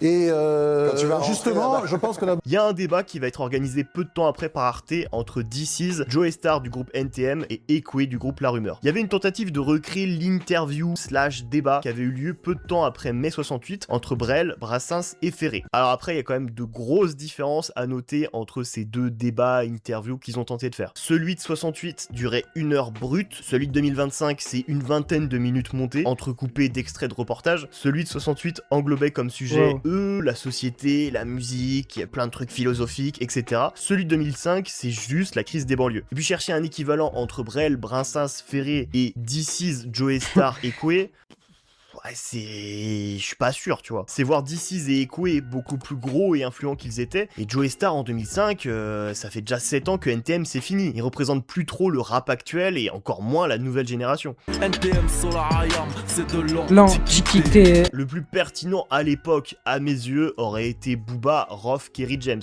Mais du coup, pour plein de raisons évidentes, ça n'aurait jamais eu lieu. Mais en termes d'équivalent avec Brel, Brassens, Ferré, c'est ce qui me paraît le moins déconnant. Mais du coup, voilà, à la place, on a eu DC's, Joey Starr et Ekwe. Je voulais vous dire aux deux, sans pour autant imposer quelque chose, si on a des différends, qu'on se les mette sur la table, mais pour que ça nous amène à dire quelque chose, quoi. Pas juste à nous tirer dans les pattes. Non, bien sûr. En vrai, le décalage, tu le sens déjà dès l'outfit. Dès la tenue, c'est pas les mêmes. DC's, il arrive avec un blazer, t-shirt, attitude très Paris intramuros de l'époque, et Ekwe, il est en veste en cuir, jogging, attitude banlieusard. Même niveau musique proposée, DC's, ses plus gros morceaux, c'est Je pète les plombs, Inspecteur DC's, donc c'est léger, parfois marrant. Ekwe, c'est l'exact opposé. C'est l'ombre sur la mesure, le coffre-fort ne suivra pas le corbillard. Déjà, le nom des chansons est hyper long. Tu sens qu'il a des choses à dire. C'est que du rap engagé. Pour lui, le rap, c'est un truc sérieux, ça a un rôle à jouer, ça doit avoir du sens. DC, je connais pas, quoi. Je connais pas, j'ai vu 2-3 clips à la télé. Je te mentirais si je te dirais que ça me parle, quoi. Pas du tout, quoi. Et puis surtout, il est plus qu'armé sur le sujet. Il a une Oh, l'ambiance sur le plateau, les frères. Prise en sciences politiques, un DEA en droit public et un doctorat obtenu à Paris 13. DC's, il a passé son bac à 32 ans. Et je dis pas ça pour le vanner, c'est les faits, voilà, il a passé un équivalent du bac à 32 ans, il a repris ses études parce qu'il voulait ça, et c'est louable. Mais à côté, Ekwe, voilà, c'est une machine de guerre, tu vois, là dans le débat, c'est vraiment Coughing Baby versus Hydrogène Bombe. Moi, quand je vais en télé, je parle au français. J'essaie de parler à la maîtresse que j'avais quand j'étais petit, à, je ne sais pas moi, à l'employeur qui n'emploie pas noir pour tu vois ce que je veux dire? Elle est sujet à des politiques impérialistes, d'ingérence, de soutien, de maintien, de dictature, de système corrompu, sanguinaire. Joey Starr au milieu est pas très intéressant et franchement il ramène tout à lui, il est grave narcissique. Il y a 15 ans, quand nous NTM on a fait Le Monde de Demain, et moi je prends plus le métro. Moi on m'a souvent dit, moi qui suis un peu plus vieux qu'eux, quand j'étais plus jeune, quand j'avais 10-12 ans, et moi je sais que moi quand j'ai un problème, de toute façon moi je suis pas là pour m'attribuer quoi que ce soit. Moi je le répète, forcément je ramène tout à moi. Puis même encore une fois il y a un déséquilibre dans le statut, les deux autres sont fans de lui. DC's a commencé le rap à cause du mec à sa gauche. Comment veux-tu que dans le débat il y a un truc où ils soient tous sur le même pied d'égalité? Bah non, forcément. Et en plus, Joey Starr, il avait fait déjà plein de trucs avec DC's, mais là, je sais pas, dans le débat, il se mouille pas, il est en retrait, et il va limite se ranger du côté de Ekwe, parce qu'il kiffe plus l'image que renvoie Ekwe que DC's. Donc DC's va être quand même pas mal isolé pendant le débat, et même pris à partie plusieurs fois. Sans compter les apparitions télé que j'ai trouvé consensuelles au possible, je trouve qu'il y a un certain discours de complaisance aujourd'hui où je pense que c'est pas bon d'aboyer avec les loups, quoi. Je pense que c'est bien d'avoir des... Non mais la gestion de ce mec est exceptionnelle. Toujours de profil déjà. Bah ouais, je pense pas que c'est... tu vois, c'est... je pense pas que c'est complètement fou quoi de faire ça. C'est, j'ai déjà trouvé que c'était pas ouf alors... Vu tranché, à partir du moment où tu fais du rap, c'est quand même une musique qui appartient aux pauvres, quoi. Et les gens, ils ont été vraiment outrés par tes propos. Moi, j'ai eu d'autres gens, tu vois, un ramassis, pardon, hein, complètement réac, tu veux dire, de la situation des banlieues. Alors que franchement, c'est passé complètement à côté du débat. À aucun moment, quelque part, je t'ai entendu parler des causes profondes. Le débat pour DC's, il est compliqué, il est très compliqué. Parce que tout le long, Ekoué, il va pas le lâcher. Et puis en plus, tu sens vraiment à chaque fois le décalage entre les deux, niveau argumentaire, niveau réparti, ils jouent pas dans la même catégorie. Je pense que c'est trop simple, c'est encore déplacer le débat à chaque fois de mettre. Non, mais on déplace pas le débat. Attends 2 secondes. Jusqu'à preuve du contraire, c'est des représentants de l'État, quoi. C'est des gens dont les actes ont des incidences sur nos vies. Donc ils sont en droit, on a en droit de leur demander des comptes à ces gens-là. Ouais. Je veux dire, c'est comme le b.a.-ba quelque part de toute participation citoyenne. Aujourd'hui, ce bilan, il s'avère qu'il est réactionnaire, il est fâché. Il connaît tellement son sujet, c'est trop chiant de débattre avec ce genre de mec. Ils ont tout le temps raison. Et juste à la fin du débat, tu fais... Ah ouais, ça, t'as raison. Il est caricatural, et c'est normal qu'ils sont en train de plein la gueule. Mais moi, je suis pas en train de dire qu'il faut pas... Moi, je suis pas en train de dire qu'il faut... alors, explique-moi. White boy, I see you. Il y a des insultes plus polies que ce qu'a fait Ekoué à DC's. Ah ouais, que de chemin parcouru pour DC's, hein, vraiment que de chemin parcouru. Maintenant, quand on le voit chez Quotidien 20 ans après, on en rigole de tout ça, tu vois, c'est léger, tellement de choses qui sont passées depuis. Après, j'aimerais bien quand même un peu pour rigoler qu'un jour on ramène Ekoué sur un plateau télé, il est pas au courant. Là, d'un seul coup, tu vois dans les yeux de DC's les flashs du Vietnam, tu sais, il commence à trembler, à crier. Bon, peut-être je suis un psychopathe, hein, je le vois pas. Non, pas Ekoué, pas Ekoué. Alors ce truc-là, entre DC's, Ekoué et Joey Star, ça va être le moment télé entre rappeurs sur la crise des banlieues le plus marquant. Après, faut aussi dire qu'il n'y en a pas eu beaucoup des rappeurs. Beaucoup ont refusé les demandes d'interview parce que, quand même un peu un goût amer de la situation, c'est attendre... Les gars, je suis désolé, depuis tout à l'heure, je regarde pas une seule seconde le potager. Je regarde que les trucs qui sont derrière, qui ressemblent fortement à des jaquettes de Xbox 360. Et voilà, c'est tout. Refuser les demandes d'interview parce que, quand même un peu un goût amer de la situation, c'est attendre qu'il y ait les jeunes des banlieues qui brûlent des voitures pour qu'on nous tende des micros sur ces sujets-là. Puis je pense aussi flemme du traitement médiatique et aussi comment les médias parlaient des banlieues ou des rappeurs à l'époque. 2 policiers seront mis en examen pour la mort de Zied et Bouna. Il y aura tout un périple judiciaire qui va s'éterniser pendant 10 ans et qui aboutira à la relaxation des 2 policiers en 2015. Je suis Kéré, je suis d'ici, je suis dégoûté, je suis tout ce que vous voulez. Les policiers sont intouchables, c'est pas que dans cette affaire, hein, ils sont jamais condamnés. Juste après le verdict, Adel Benna, le frère de Zied, qui est resté calme pendant tout le procès, explose de rage dans la salle d'audience, criant aux policiers et aux magistrats « Vous êtes responsables, vous êtes tous responsables ». Après 10 ans de bataille juridique, les familles sortent écœurées et dégoûtées. Zied et Bouna sont-ils vraiment morts pour rien? Et avec l'épisode du Karcher, plus l'épisode des racailles, plus les procès contre Sniper et la rumeur, plus la mort de Zied et Bouna et les émeutes en banlieue, tout ça, ça va cristalliser autour de lui, mais une haine du rap français, une haine des rappeurs français, mais qui va s'étaler sur des années et des années, à un niveau jamais vu pour un politique français. Avec la nouvelle catégorie électronique Vinted. Frère, les pubs, gars. Bah vas-y, je lui donne tellement d'argent, gros. Vive les bloqueurs de pub, hein, avec tout le respect. Ok. On va te faire la guerre. Nicolas, on te... Toi et ta... Moi et Sarko, on se cause pas, je souhaite un cancer de la prostate. J'en fais flipper comme une pute maga, Sarko et ses putes magas. Je me revois criant Sarko facho, le peuple aura ta peau. Et les petits Sarko, pour moi, un nez qui pète, sa meuf se fait fourrer, mais lui reste hal. Sarko, si on te... C'est vraiment la meilleure époque du rap français. Oui. Alors on pourrait s'amuser à regrouper par catégorie les angles d'attaque faits sur lui. Le fait qu'il est petit, moche, ses meufs, le fait qu'il est raciste, sa famille...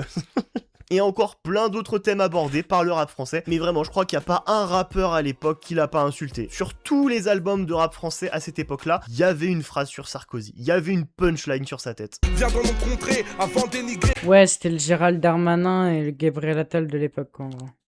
Comme Sarkozy, ce fils de Polonais qui n'aime pas les immigrés. C'est pour les plus vénères, les psychopathes qui rigolent pas, ceux qui ont pas peur d'un petit connard qui s'appelle Nicolas. Ma France à moi, c'est pas la leur.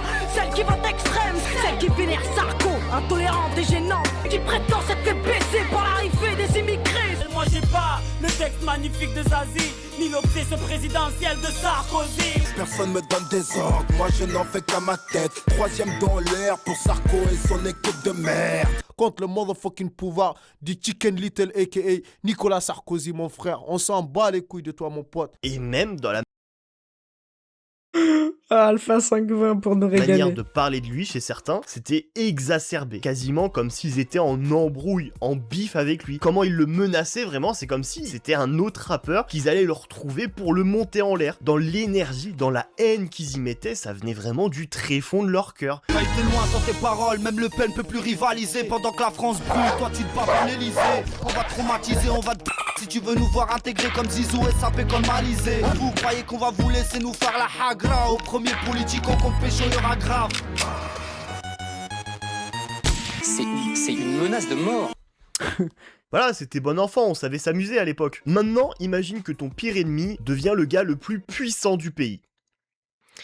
Terrifiant, n'est-ce pas? Eh oui, parce que les élections 2007, c'est très proche, et Sarkozy est le favori à droite. Donc vraiment, quand tu vois ce dont il est capable juste en tant que ministre de l'Intérieur, l'imaginer devenir président de la République, c'est le pire scénario pour le rap français. Et dans ce climat, pas mal de rappeurs inciteront les gens à voter, notamment la jeunesse des banlieues, qui a un taux d'abstention à chaque élection assez fort. Il y avait une volonté de jouer un rôle, de faire plus, de porter un message qui allait à l'encontre de ce que véhiculaient les Le Pen et les Sarkozy à l'époque. Dans la bouche de Sarko, miche-toi après des mercos. Sors ta carte, bonhomme, sors ta carte. Pour lui, pour eux, sors ta carte, bonhomme. Mais ce qui est malheureux, c'est que l'on brûle le peu qu'on a, qu'il suffirait de voter pour incendier ces connards. J'appelle toute la jeunesse, mon frère, tous qui ont leur carte, mon frère, à aller voter, mon frère, pour lui barrer la route, mon frère. Face à la crise qui déferle sur les banlieues, Joe Star endosse un nouveau costard. Son nouveau credo, inciter les jeunes à s'inscrire sur les listes électorales. L'appel de Jamel Debbouze, Jean-Pierre Bacry ou Joe Star a fait grimper jusqu'à 32% les inscriptions sur les listes électorales dans certaines communes. Sniper dans le morceau Brûle, on les voit tous brandir leur carte électorale, et à la fin du clip, il y a le message en 2007, votez. Et même dans le CD de Trait pour Trait en 2006, il y avait à l'intérieur un bulletin détachable à remplir et à envoyer à sa mairie pour s'inscrire aux listes électorales, pour pouvoir voter encore une fois en 2007. Vraiment, ils ont tout fait pour que le plus de personnes possible aillent voter. Ils le disent pas, mais le message c'est voter contre Sarkozy. Mais ensuite, se pose la question, voter, oui, mais pour qui? C'est bien, vous voulez qu'on prenne des cartes électorales, mais pour voter pour qui? On n'a personne qui nous représente. Si aujourd'hui on peut dire tout et n'importe quoi sur les banlieues, c'est qu'aucune force politique ne les représente.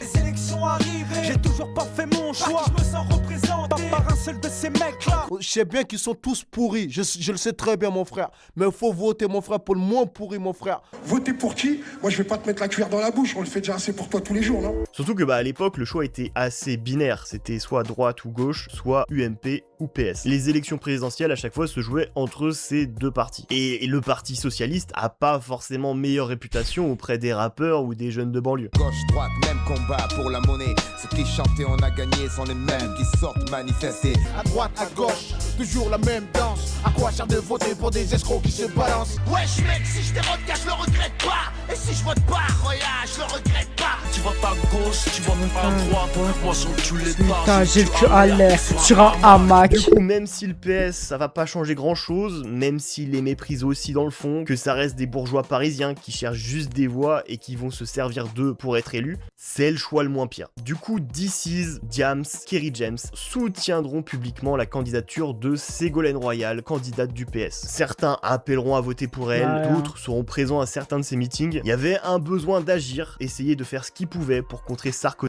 DC's qui essaie de réparer les pots cassés comme il peut. À leur échelle, Ségolène Royal qui du coup aussi dans un de ses discours citera Kerry James, un passage de la chanson Banlieusard.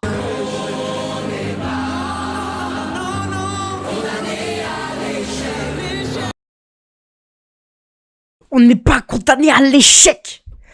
Banlieusard fort et fier de l'être. Voilà les frères, comment on fait là, l'année du hip-hop, mes couilles là.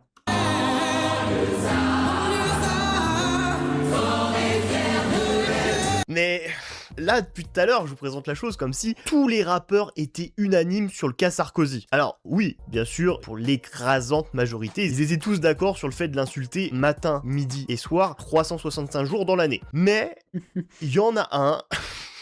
J'en ai déjà parlé vite fait dans une vidéo, les pires feats du rap français. Doc Gynéco, qui avait fait le classique du rap français Première Consultation, va soutenir en 2007 la candidature de Nicolas Sarkozy. Doc Gynéco, le rappeur nonchalant, rejoint Nicolas Sarkozy. Il sort de sa botte, le rappeur Doc Gynéco approche People pour draguer les jeunes électeurs. Il sera présent à des meetings, il appellera à voter pour lui, il le défendra sur des plateaux télé. Alors pourquoi est-ce qu'il a fait ça? La raison est assez simple, je crois que c'était pour une histoire d'impôts, de promesses d'impôts à moins payer ou à pas payer, enfin tu vois. Et du coup, sur certains de ces plateaux télé, il se fera allumer par des chroniqueurs issus de la banlieue. Il y a Mustapha El Atrassi qui s'embrouillera avec lui sur le plateau d'On n'est pas couché, mais... c'était pas le même Mustapha El Atrassi qu'aujourd'hui, tu vois, il était beaucoup plus jeune, moins expérimenté. Être humoriste sur un plateau télé, c'est compliqué, tu vois, c'est pas l'exercice où tu vas être le plus à l'aise. T'es un comique, tu racontes des bêtises. Tu vois, c'est parce que je suis pas t'es un petit clown. C'est parce que je... Continue. Mais quand tu nous fais rire, c'est pas volontaire, c'est ça le problème. Vas-y, monsieur le clown. Allez, vas-y, fais le clown, on y va. Maintenant, tu refais la même scène avec le Mustapha El Atrassi de 2026. À ce moment-là, il y a un gorille qui sort de nulle part. Et en bas... Oh, c'est long. Quand elle a commencé, j'avais pas de barbe. C'est moins long d'aller au Rwanda directement et de vivre l'expérience toi-même que Halima qui te la raconte. Mais du coup, ça sera Thomas N'Djidjol qui le vannera de manière efficace en prime time devant toute la France sur le plateau du Grand Journal. Et bon, aujourd'hui, je suis pas content, Bruno. T'es un rappeur de droite. Ça n'existe pas, Bruno. Il y a des rappeurs qui prennent des droites, mais pas de rappeurs de droite.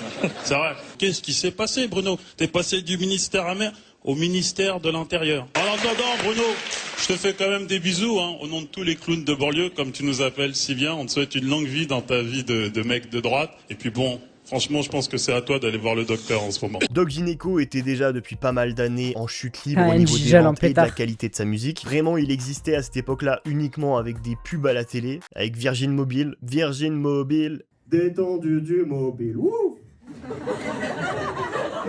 Gynéco sera ensuite insulté, blacklisté, mis au placard du rap français pour ce soutien à la candidature de Nicolas Sarkozy, qui sera vécu comme une trahison par le rap français. Logique. Sa mère, paraît qu'il y a un nouveau membre dans le ministère amer. Tout est possible ici, pas Doc Gynéco, RSA. C'est qui dans la marche de piste. Doc Gynéco et ses complices. Dans la marche de piste. Doc Gynéco et ses complices. Y'a pas de Faudel, pas de Johnny, pas de Docteur Gynéco. Le même discours depuis le départ, on est tous la mère à Nico. Et il y a aussi Faudel qui va soutenir la candidature de Sarkozy et qui se fera allumer.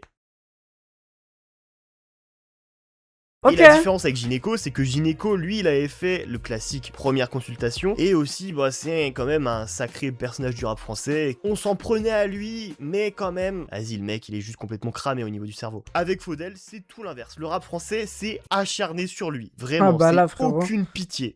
Ils ont retrouvé de l'ADN présidentiel au fond du cul de Faudel. J'envoie des Hadoken ainsi que la mayonnaise, la chatte à Marjolaine et l'anus à Faudel. Serrer la main à Sarkozy, mais comment ça, c'est pas mon modèle. Sympathiser avec l'ennemi, nique sa mère, je suis pas Faudel. Complète, j'ai vu Faudel se faire insulter par les douaniers. C'est comme si j'avais trahi. Qu'est-ce que tu fais là, quoi? C'est ça que vous avez payé cher, vous avez été agressé. Après, j'avais la loi des séries. J'ai divorcé. Il ressemble à ça, Faudel, aujourd'hui? Oh putain.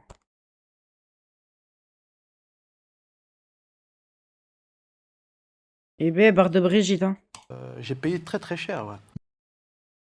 Et pour encore plus de plaisir. Pour ceux qu'on la ref. Oh putain. Ah, vas-y, Oreo. Vous savez quoi, les gars? J'en profite pour faire pause. Je vais aller me chercher à Graille, je reviens. C'est bon, j'ai mon petit repas. Omelette, soupe. Ou non, pas soupe. Purée de carottes, omelette et salade de chou. Dans le bon.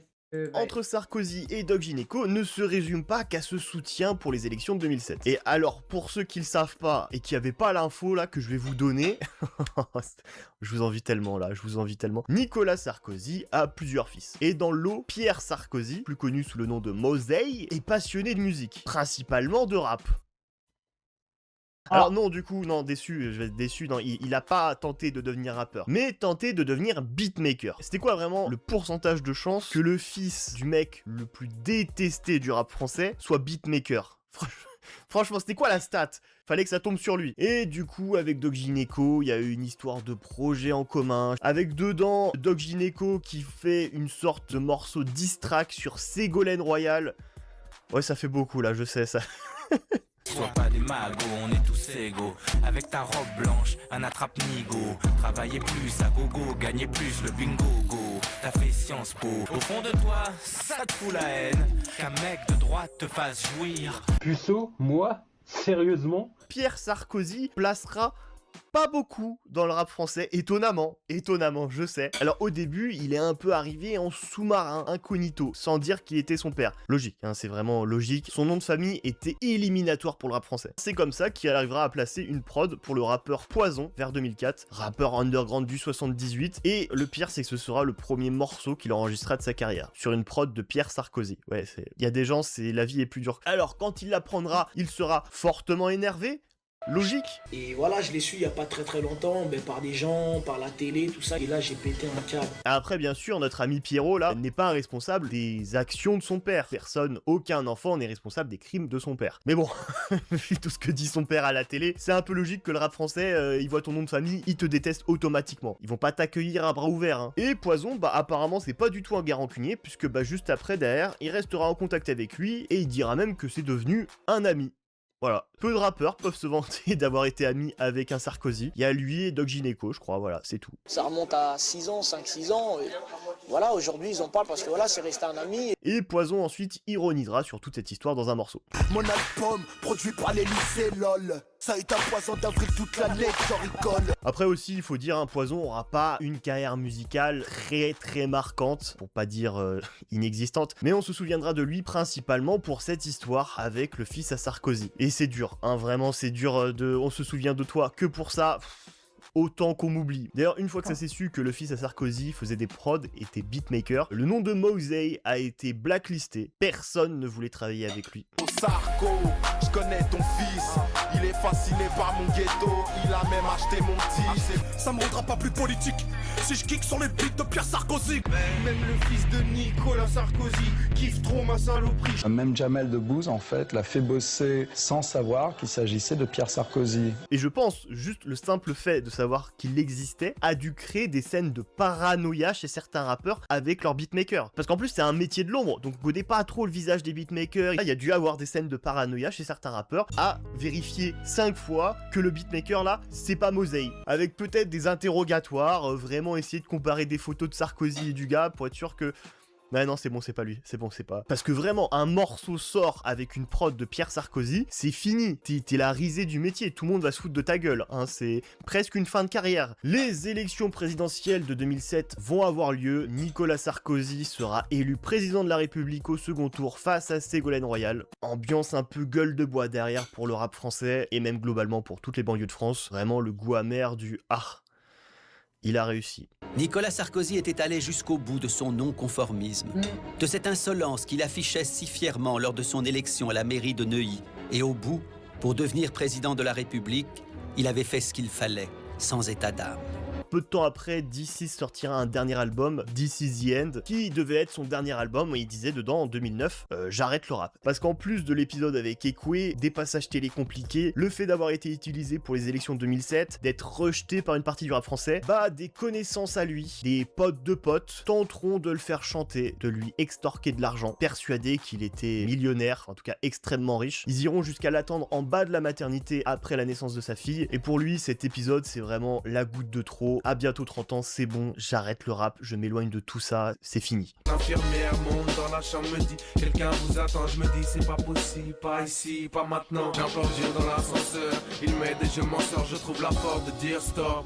Et si je dois être honnête, voilà pourquoi j'arrête. Enfin même, globalement, cette période pour le rap français, elle est morose, mais elle est vraiment hyper déprimante. Plein de rappeurs vont annoncer qu'ils arrêtent le rap, c'est le prime du téléchargement illégal, plus personne vend de CD, les maisons de disques signent plus personne, il doit y avoir 5 rappeurs en France qui mangent bien, le reste galère de fou. Musicalement, la période est compliquée aussi dans ce que ça propose, niveau prod, niveau inspiration. Mais à l'époque, ça pétait pas, c'était ridicule, les basses et tout. Vous voyez, quand je vous parle depuis le début de la chaîne des prod gadgets, bah là, on était en plein dedans.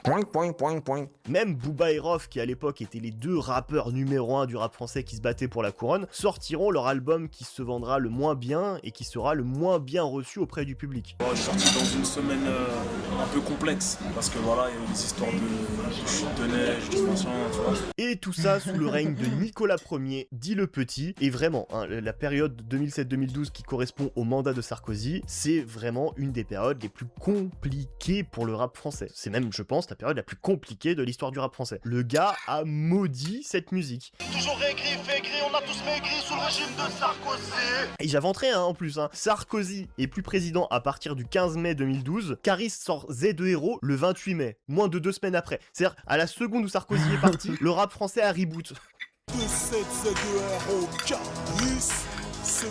Bon là j'avais un peu avancé dans l'histoire, on revient en arrière, Sarkozy élu président de la République, et du coup son mandat pendant 5 ans, ça va être lui qui appliquera une politique pénale plus dure, il va y avoir un renforcement de la police, de la vidéosurveillance, discours plus ferme sur l'islam, moins d'accent sur la prévention sociale, plus sur la répression, en gros on parle moins, et on tape plus. Une politique de droite basique, bas du front. Il confond les causes et les conséquences, personne ne devient dealer par vocation. Ça caille en bas du patch, l'hiver, les temps qui claquent. Dites à la juge qu'on l'a fait pour survivre. Y'a que le diable qui me laisse des pourboires.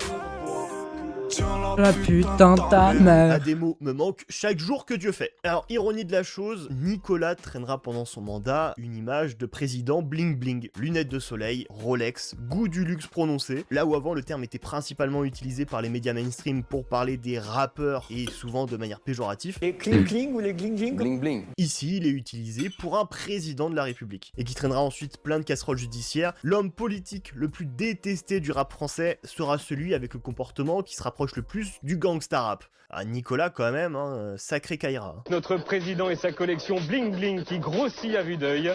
Il avait déjà les chaînes en or, les grosses montres, l'alliance, et pas mal le stylo qui brille. Demande au président roumain et hop, un truc bling bling de plus dans la poche. L'incorrigible Nicolas Sarkozy s'embarquera avec Cécilia et Louis sur un yacht, le Paloma, propriété de l'homme d'affaires Vincent Bolloré.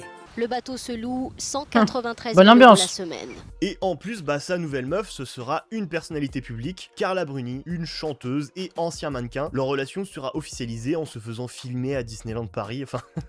j'ai envie de dire encore un truc de rappeur. Et du coup, bah le fait que Carla Bruni sera la meuf à Sarkozy fera qu'elle sera souvent citée dans le rap français. Tiens, en parlant d'avenir, que va devenir Sarkozy si je me décidais à faire un feat avec Carla Bruni? Oh, c'est une plaisanterie. Jack et Marie-Jeanne sont comme Nico et Carla, ça va ensemble. Regarde les matchs en présidentiel avec Carla Bruni.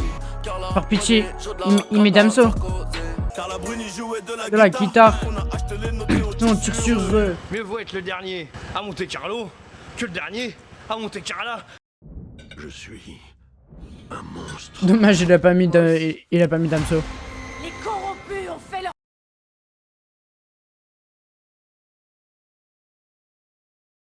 Oh là là. Bon. En espérant pas trop avoir fait d'ASMR quand j'ai mangé. Je me suis bien régalouse.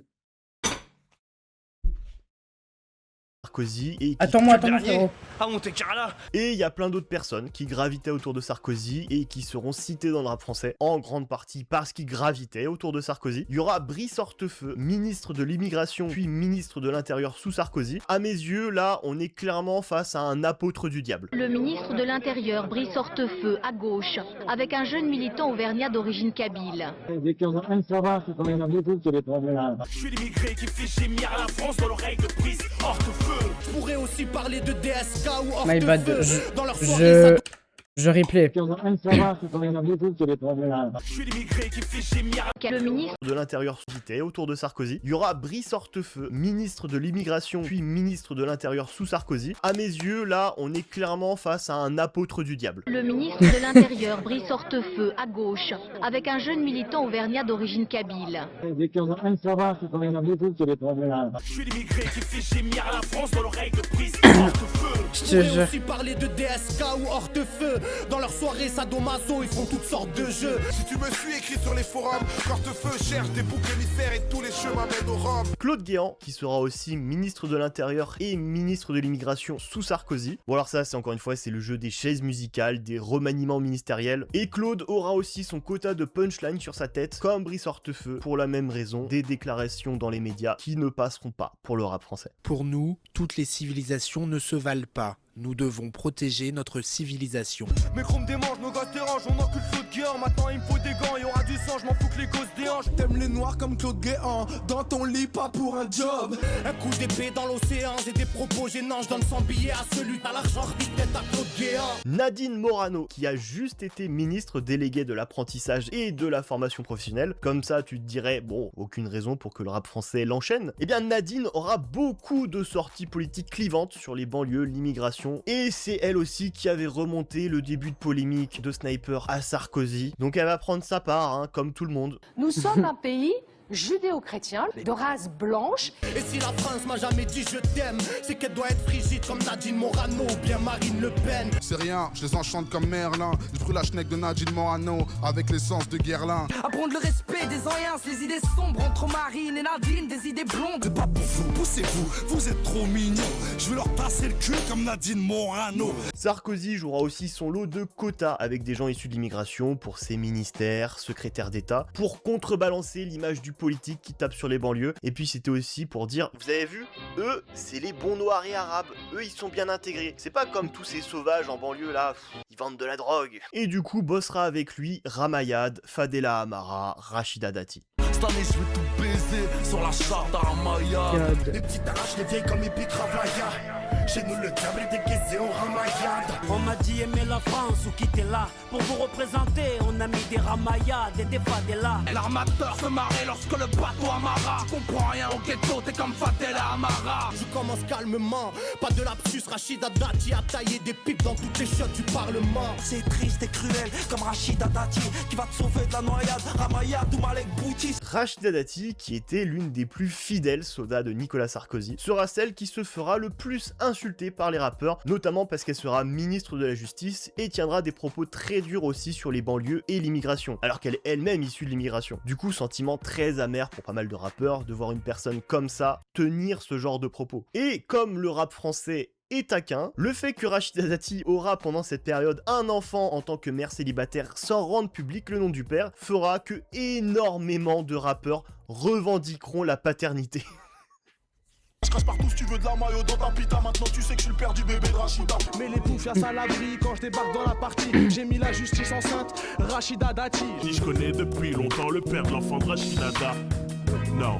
Encore plus sombre que Dark Vador, le père du fils à Rachida. Je pense à mes sons qui sans papier, c'est dramatique. Mais pour des faf, ils pourraient reconnaître la gosse de Rachida Dati.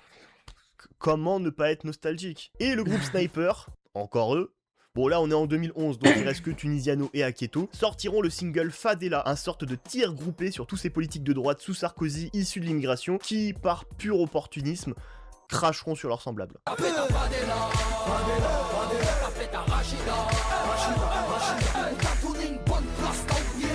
Et c'est ça qui est beau avec ce genre de morceau, tu sens qu'ils y ont mis tout leur cœur, le goût du travail bien fait. De la présidentielle en ce 6 mai 2012. Premier loser de France. C'est François Hollande qui est élu président de la République avec 51,9% des voix. Nicolas Sarkozy en 2012 échouera à se faire réélire face à François Hollande. Son bilan politique, la crise de 2008, l'image hautaine et méprisante qu'il traînait marquera la rupture avec beaucoup de Français et jouera dans sa défaite. Comment peuvent-ils nommer comme chef d'État Sarkozy? Les marins pêcheurs l'ont traité d'enculé. A partir de là, il aura plus de rôle en politique, il tentera un comeback pour 2017, mais échouera à être choisi comme candidat par son parti. Avez-vous, oui ou non, reçu de l'argent liquide de Libye pour financer votre campagne de 2007. Et du coup, étant de moins en moins présent publiquement et politiquement, il sera de moins en moins cité par le rap français. Une page s'est tournée sur le rap français, mais il sera quand même de temps en temps un peu cité. Ah, c'est...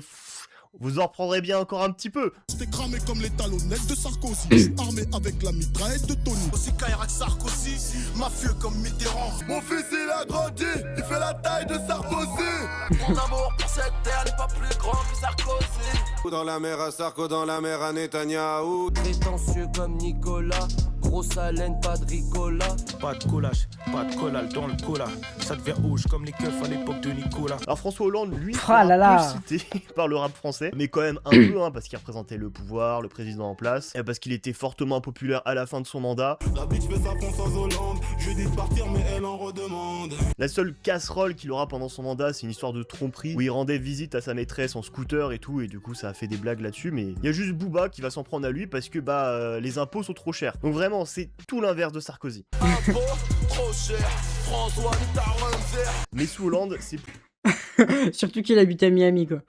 Plus Manuel Valls qui recevra pas mal de balles du rap français, notamment parce qu'il sera vu comme un Sarkozy de Wish, une pâle copie, faussement de gauche, attitude méprisante et ultra opportuniste. Il a été ministre de l'Intérieur puis Premier ministre, bref, le rap français le détestera aussi. Sarkozy souffre quand Stick Valls comme une poupée vaudou. Je suis l'ennemi de Valls, je suis l'ennemi de Macron. Ma veste n'est pas réversible, je ne suis pas Manuel Valls. Je veux pas que mes enfants grandissent là où il y a un tas de dealers. Je tire comme Valls qu'il meurt, Manuel Valls qu'il meurt. Et pour ce qui est de Nicolas Sarkozy, son actualité dans les années qui suivront, ce sera les affaires judiciaires. L'affaire Paul Bismuth, c'est la fameuse affaire Big Malion, la fameuse affaire Kadhafi, c'est la fameuse affaire libyenne. Sarkozy est cité dans plusieurs autres affaires, il est l'objet d'une enquête préliminaire du parquet national financier. Mais bon, là on rentre dans la complexité du système judiciaire français, cumulé en plus à toutes ces affaires, ce qui fait que monsieur et madame tout le monde qui est pas trop habitué à ce genre de vocabulaire juridique est un peu perdu. Ce qui lui profite parce que derrière il va dire, vous avez vu, on comprend rien, on s'attaque à moi, c'est de l'acharnement judiciaire, et ce qui fait que ma grand-mère de 85 ans qui passe trop de temps devant BFM TV le croit. Oh, vous vous rendez compte, un ancien président de la République, tout ce qu'on lui fait subir. Je vous pardonnerai jamais ce que vous avez fait à ma grand-mère. Mamie Madeleine, tu seras vengée.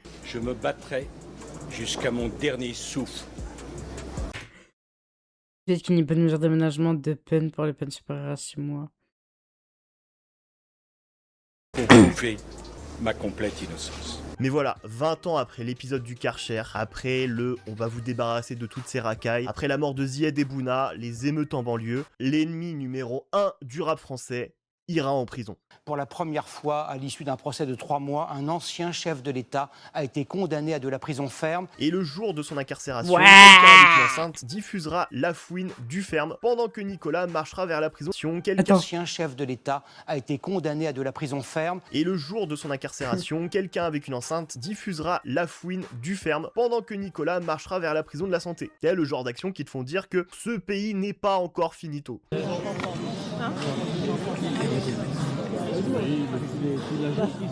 Sa famille sera présente, notamment sa fille, Julia Sarkozy, 14 ans, née pendant son premier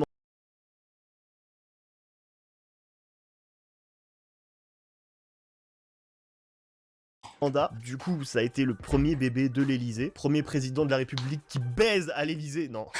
Je te jure. Et au moment de partir, elle commençait à prendre des selfies avec des gens sur place, et c'est Carla qui l'a empêché de continuer, une star. Vraiment une star, Julia, qui a récemment fait parler d'elle sur les réseaux, notamment parce que en commentaire de ses TikTok ou pendant ses lives, les gens spammaient Kadhafi. Ouais, bon, c'est... Je suis mitigé sur celle-là. Kadhafi qui avait financé la campagne présidentielle de 2007 de Sarkozy, et pour cacher ses casseroles, Nicolas a bombardé, détruit la Libye, et il l'a fait... quick. Et en conséquence, du coup aussi, le rap français a beaucoup rendu hommage à Kadhafi. Sarkozy toujours pas en prison, pourtant c'est lui qui a tué Kadhafi. Entouré de femmes comme Kadhafi, t'as pu nous voir sur Paname Nord. Je suis dans le game comme Muammar Kadhafi. Dans la chute Kadhafi. Sous les États-Unis d'Afrique, KDM, Kadhafi. Et ça, là... C'est pour ça que genre il y a autant de gens qui dans le rap français qui font des refs à Kadhafi.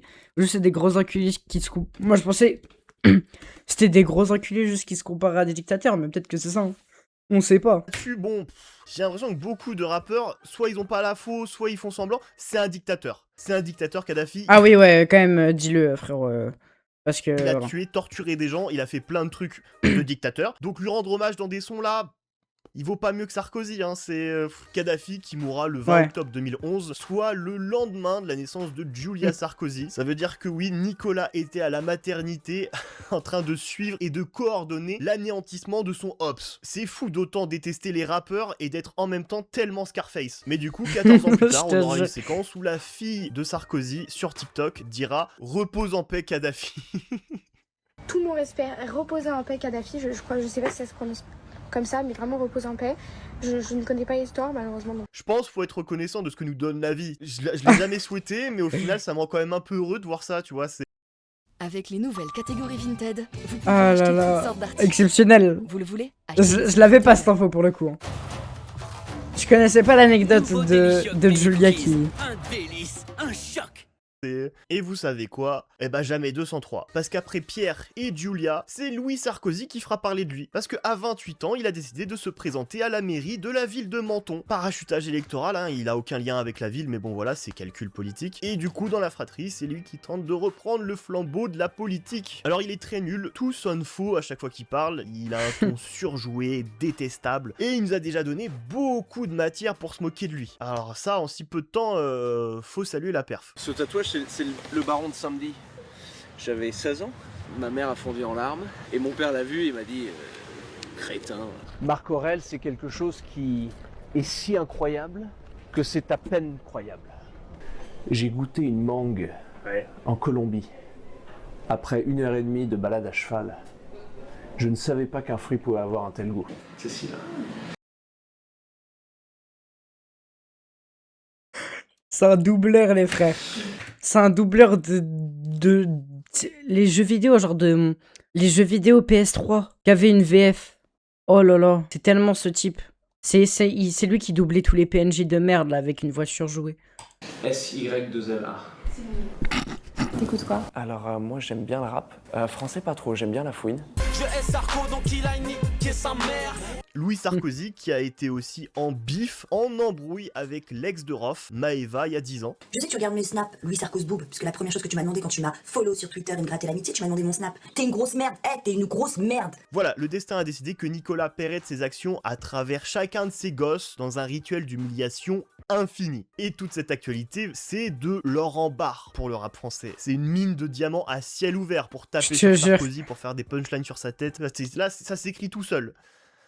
Mais en 20 ans, bah, le rap français, il a pas mal changé. Petit à petit, le rap français va évoluer, une nouvelle génération va remplacer la précédente, la musique, le marché va évoluer, on va passer au streaming, il y aura de nouveau beaucoup d'argent dans le rap, et malgré les problèmes qui restent les mêmes en banlieue avec la police, les rappeurs français vont petit à petit se dépolitiser et se recentrer sur leurs problèmes perso. Il y a 20 ans, le « nous » prédominait dans les textes de rap, aujourd'hui c'est le « je » qui prédomine. Et en conséquence, ils vont de moins en moins citer le nom des politiques. Alors c'est toujours présent, mais dans des proportions par rapport à avant, c'est complètement dilué dans la masse. Les rappeurs insultent de moins en moins la droite et l'extrême droite. Macron, qui est président depuis bientôt 10 ans, avec la politique, le bilan politique qu'on lui connaît, n'est quasiment jamais cité, j'ai l'impression, et encore moins dans des punchlines marquantes. Vraiment, la seule que j'ai en tête à son sujet, c'est celle qu'a fait Petite Sœur sur lui. Prépare le snipe, shoot le président. MC revient, évalue le patron. Faut tuer Emmanuel Macron. Presque, même, j'ai l'impression que c'est Brigitte qui est plus citée que lui. Je suis l'amant de Brigitte Macron. Elle veut un vrai patron. Il tape sur la drum machine. Non. Il a pas cité Alpha One. Brigitte nourrit Manu à la petite cuillère en faisant des bruits d'avion. Il utilise Brigitte pour dire qu'elle a 2 fois son âge, que nana, mais surtout que Macron, frère, c'est un gosse, frère. Il est là, c'est un gosse. Ah. Je suis tellement dans sa tête. Je suis tellement dans la tête de Corentin, putain. Oh là là. Souvenez-vous ce que j'ai dit, hein. En faisant des bruits d'avion. J'ai caché la drogue dans un mini caleçon d'une vieillasse qui ressemble comme 2 gouttes d'eau à Brigitte Macron. Fuck les pédophiles comme Brigitte. La quéquette à Brigitte. Et même les morceaux les plus polis. Fuck les pédophiles comme... Mais quasi... Quel est ce son, les gars, de Casimir? C'est un bonus track? Je prom Doug, hein, non, parce que je connais bien la carrière de Valdé. Casimir Vald.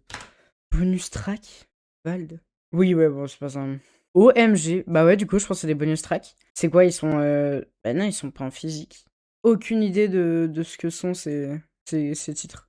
Brigitte.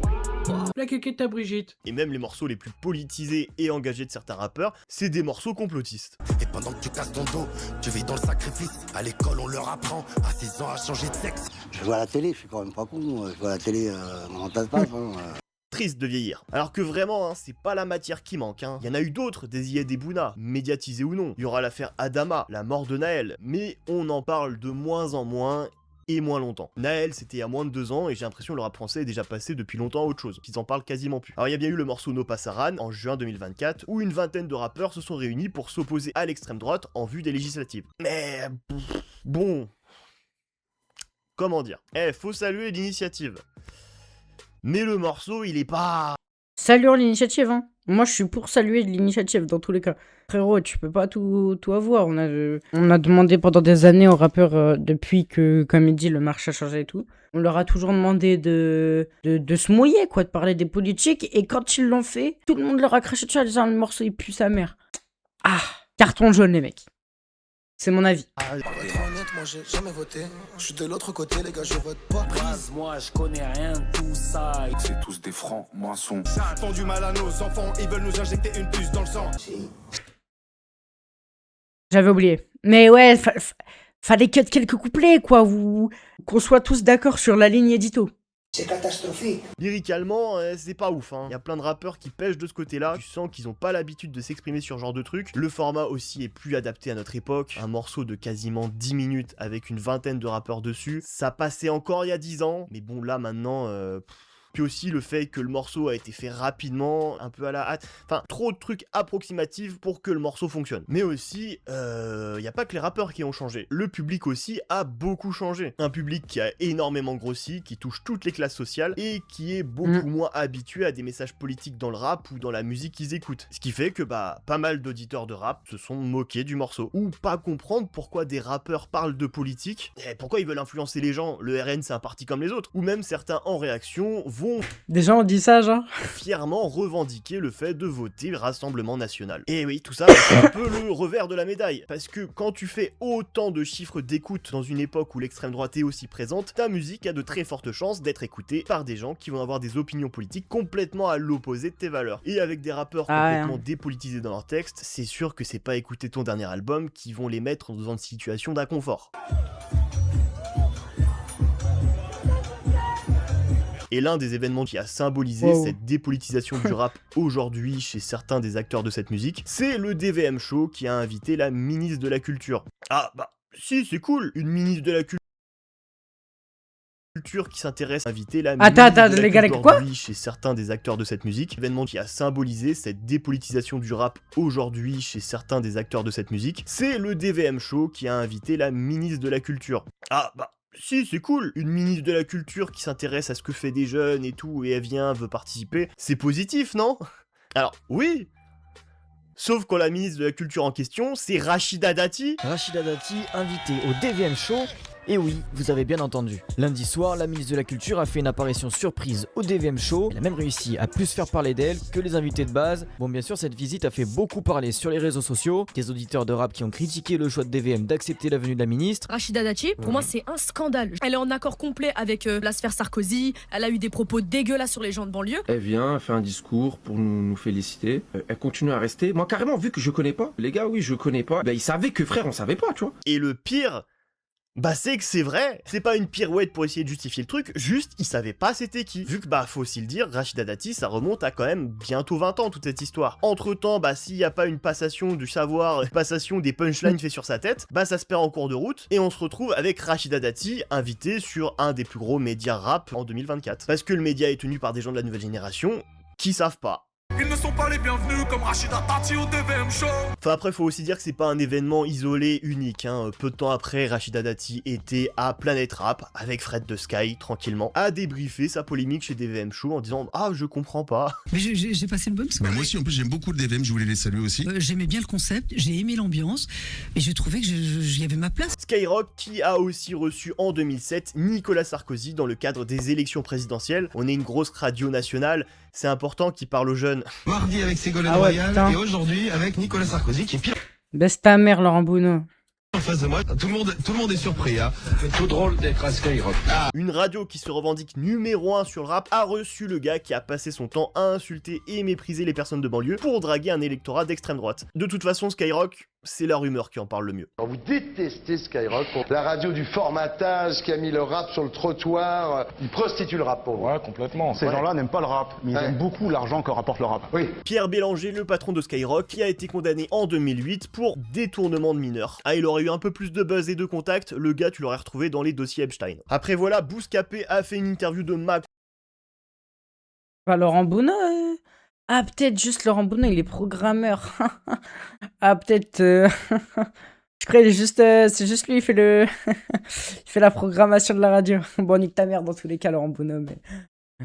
Pierre Béranger, ouais. Bélanger Béranger. De contacts, Je sais le même gars pas. tu l'aurais retrouvé dans les dossiers Fox, Skyrock, Ben ça c'est Freeze. Epstein. Après voilà, Bouscapé, Pierre Bélanger, le patron de Skyrock, Bélanger, qui a ouais. été condamné en 2008 pour détournement de mineurs. Ah, il aurait eu un peu plus de buzz et de contacts, le gars tu l'aurais retrouvé dans les dossiers Epstein. Après voilà, Bouscapé a fait une interview de Macron catastrophique et consensuelle au possible. Ouais. Mouloud Achour like les posts de Carla Bruni sur le bracelet électronique de Sarkozy et l'injustice qui vivrait. Quand tu dis...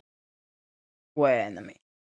Ça, les gars, là... mais j'ai hésité à y réacter en stream, mais parce que j'ai découvert l'interview, mais peut-être on réactera en stream quand même, l'interview de Macron chez Bouscapé, mais qui a été faite pour la campagne électorale de son 2e mandat. Donc ça date, tu vois, ça date déjà 3 ans, frérot, 3-4 ans. Complètement passé à côté. J'ai découvert l'existence de l'interview il y a 1 mois, je me suis dit, putain, va falloir qu'on y réacte. Et au final, je l'ai pas fait, je me suis dit, est-ce que c'est vraiment intéressant? C'était il y a 3 ans, est-ce que... On sait, frérot, qu'il a tenu aucune promesse.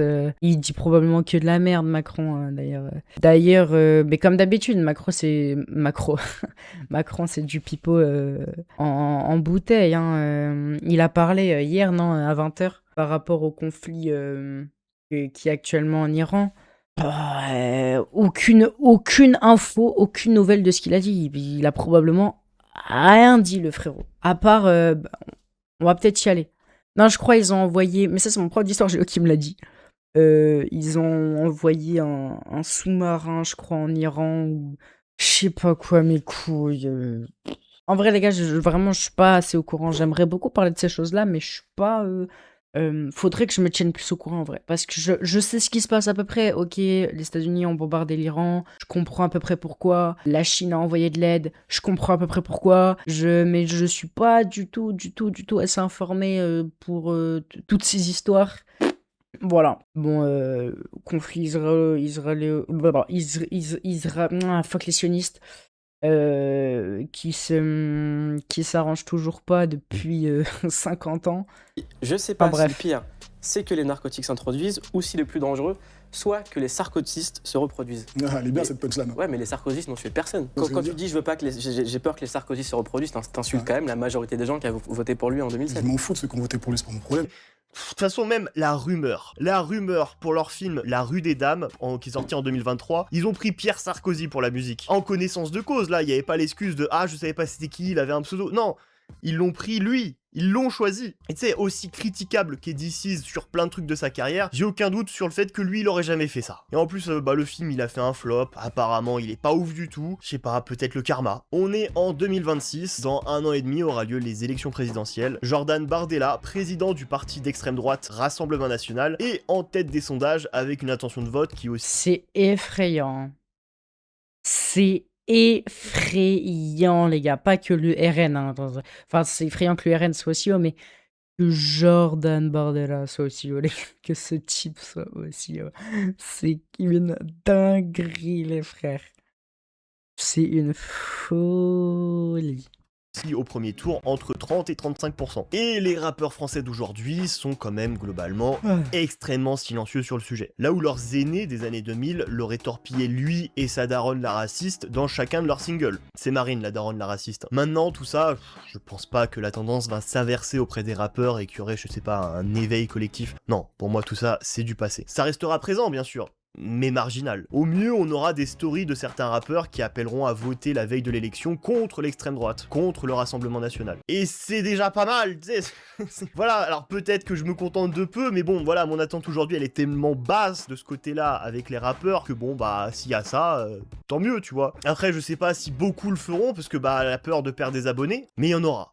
C'est sûr, je pense dans l'eau, il y en aura. En tout cas, il était important pour moi de parler de ce sujet, de parler de cette période, encore plus à notre époque, rappeler ce qu'était cette musique, son engagement politique, et je suis pas partisan non plus du c'était mieux avant. À partir du moment où une musique devient aussi populaire et mainstream, il est inévitable qu'elle se gentrifie. C'est arrivé à d'autres styles de musique avant, ou même à tout autre artiste qui rassemble une très large audience. Petit à petit, les choses deviennent plus lisses, il y a trop d'argent en jeu pour avoir une opinion. Et c'est pas Medine qui a fait les pubs au tacos, hein. C'est la rafleuse.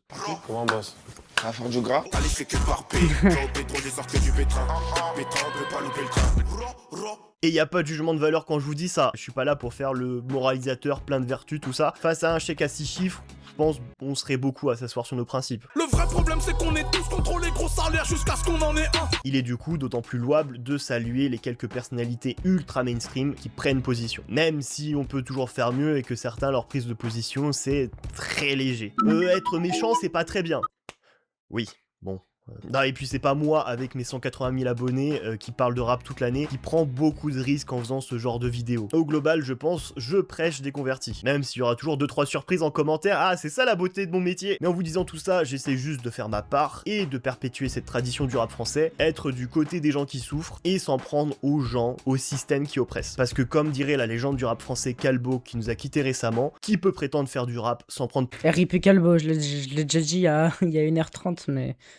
RIP Calbo. Position. Et je rajouterais même qui peut prétendre parler de rap sans prendre position. En 2027, votez. Rien n'est jamais joué à l'avance.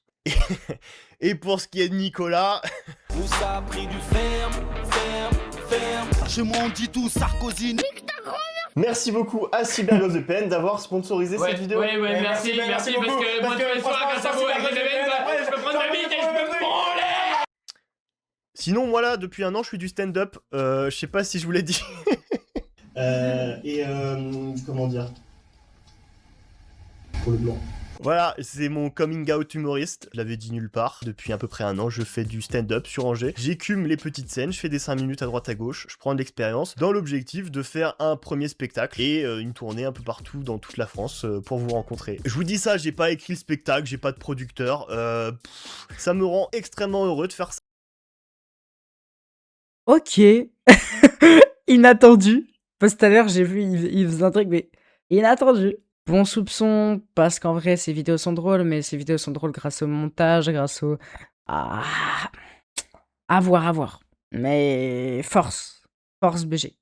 Ça, c'est vraiment le truc qui manquait à côté de YouTube pour être pleinement épanoui. Mais voilà, c'est que le début, voilà, je vous ai annoncé le truc. Vous pouvez me suivre sur Instagram si vous voulez avoir des dates de quand est-ce que je vais jouer. Je joue principalement sur Angers, mais des fois je joue un peu sur Nantes. Peut-être je jouerai dans d'autres villes, peut-être Rennes, peut-être Bordeaux, peut-être Paris. Suivez-moi sur Instagram si vous voulez être mis au courant de la suite de toute cette petite aventure. Merci. Après les gars, en vrai, moi de base je suis du coup d'avoir regardé cette vidéo YouTube. 2 ans que j'essaye de le vendre. Par pitié, prompteur à vendre. Voilà, ça fait avec le micro. Il y aura sûrement des trucs à revoir au niveau des réglages. J'espère qu'il y aura... Bref, il raconte sa vie. Au revoir le potager. Merci pour la vidéo. Très cool. Très cool. Pour juste parler de 2 minutes là de son annonce de fin. Après, moi j'ai un truc, c'est que le stand-up de manière générale, je suis pas trop dedans quoi. À part Roman Frécinet, Thomas Njijol, Bellec à une période, Gad Elmaleh, ça me fait pas mourir de rire, voilà, honnêtement. Je trouve ça vraiment... Il y a 4-5 mecs chauds max en France. Et les autres, ça m'attrape pas. Hein. Bah après, c'est l'humour. Je peux pas dire qu'ils sont nuls en humour, en vrai. Parce que qu'est-ce que j'y connais en humour, moi. Mais ça me fait pas rire. Quoi. Ça me fait pas d'arrêt. C'est tout. Sinon, merci beaucoup. Ça a été un long stream. Putain, 3 heures. Je stream pas souvent aussi longtemps. J'espère que le peu de gens qui sont passés ont kiffé. Salam tout le monde. À la prochaine.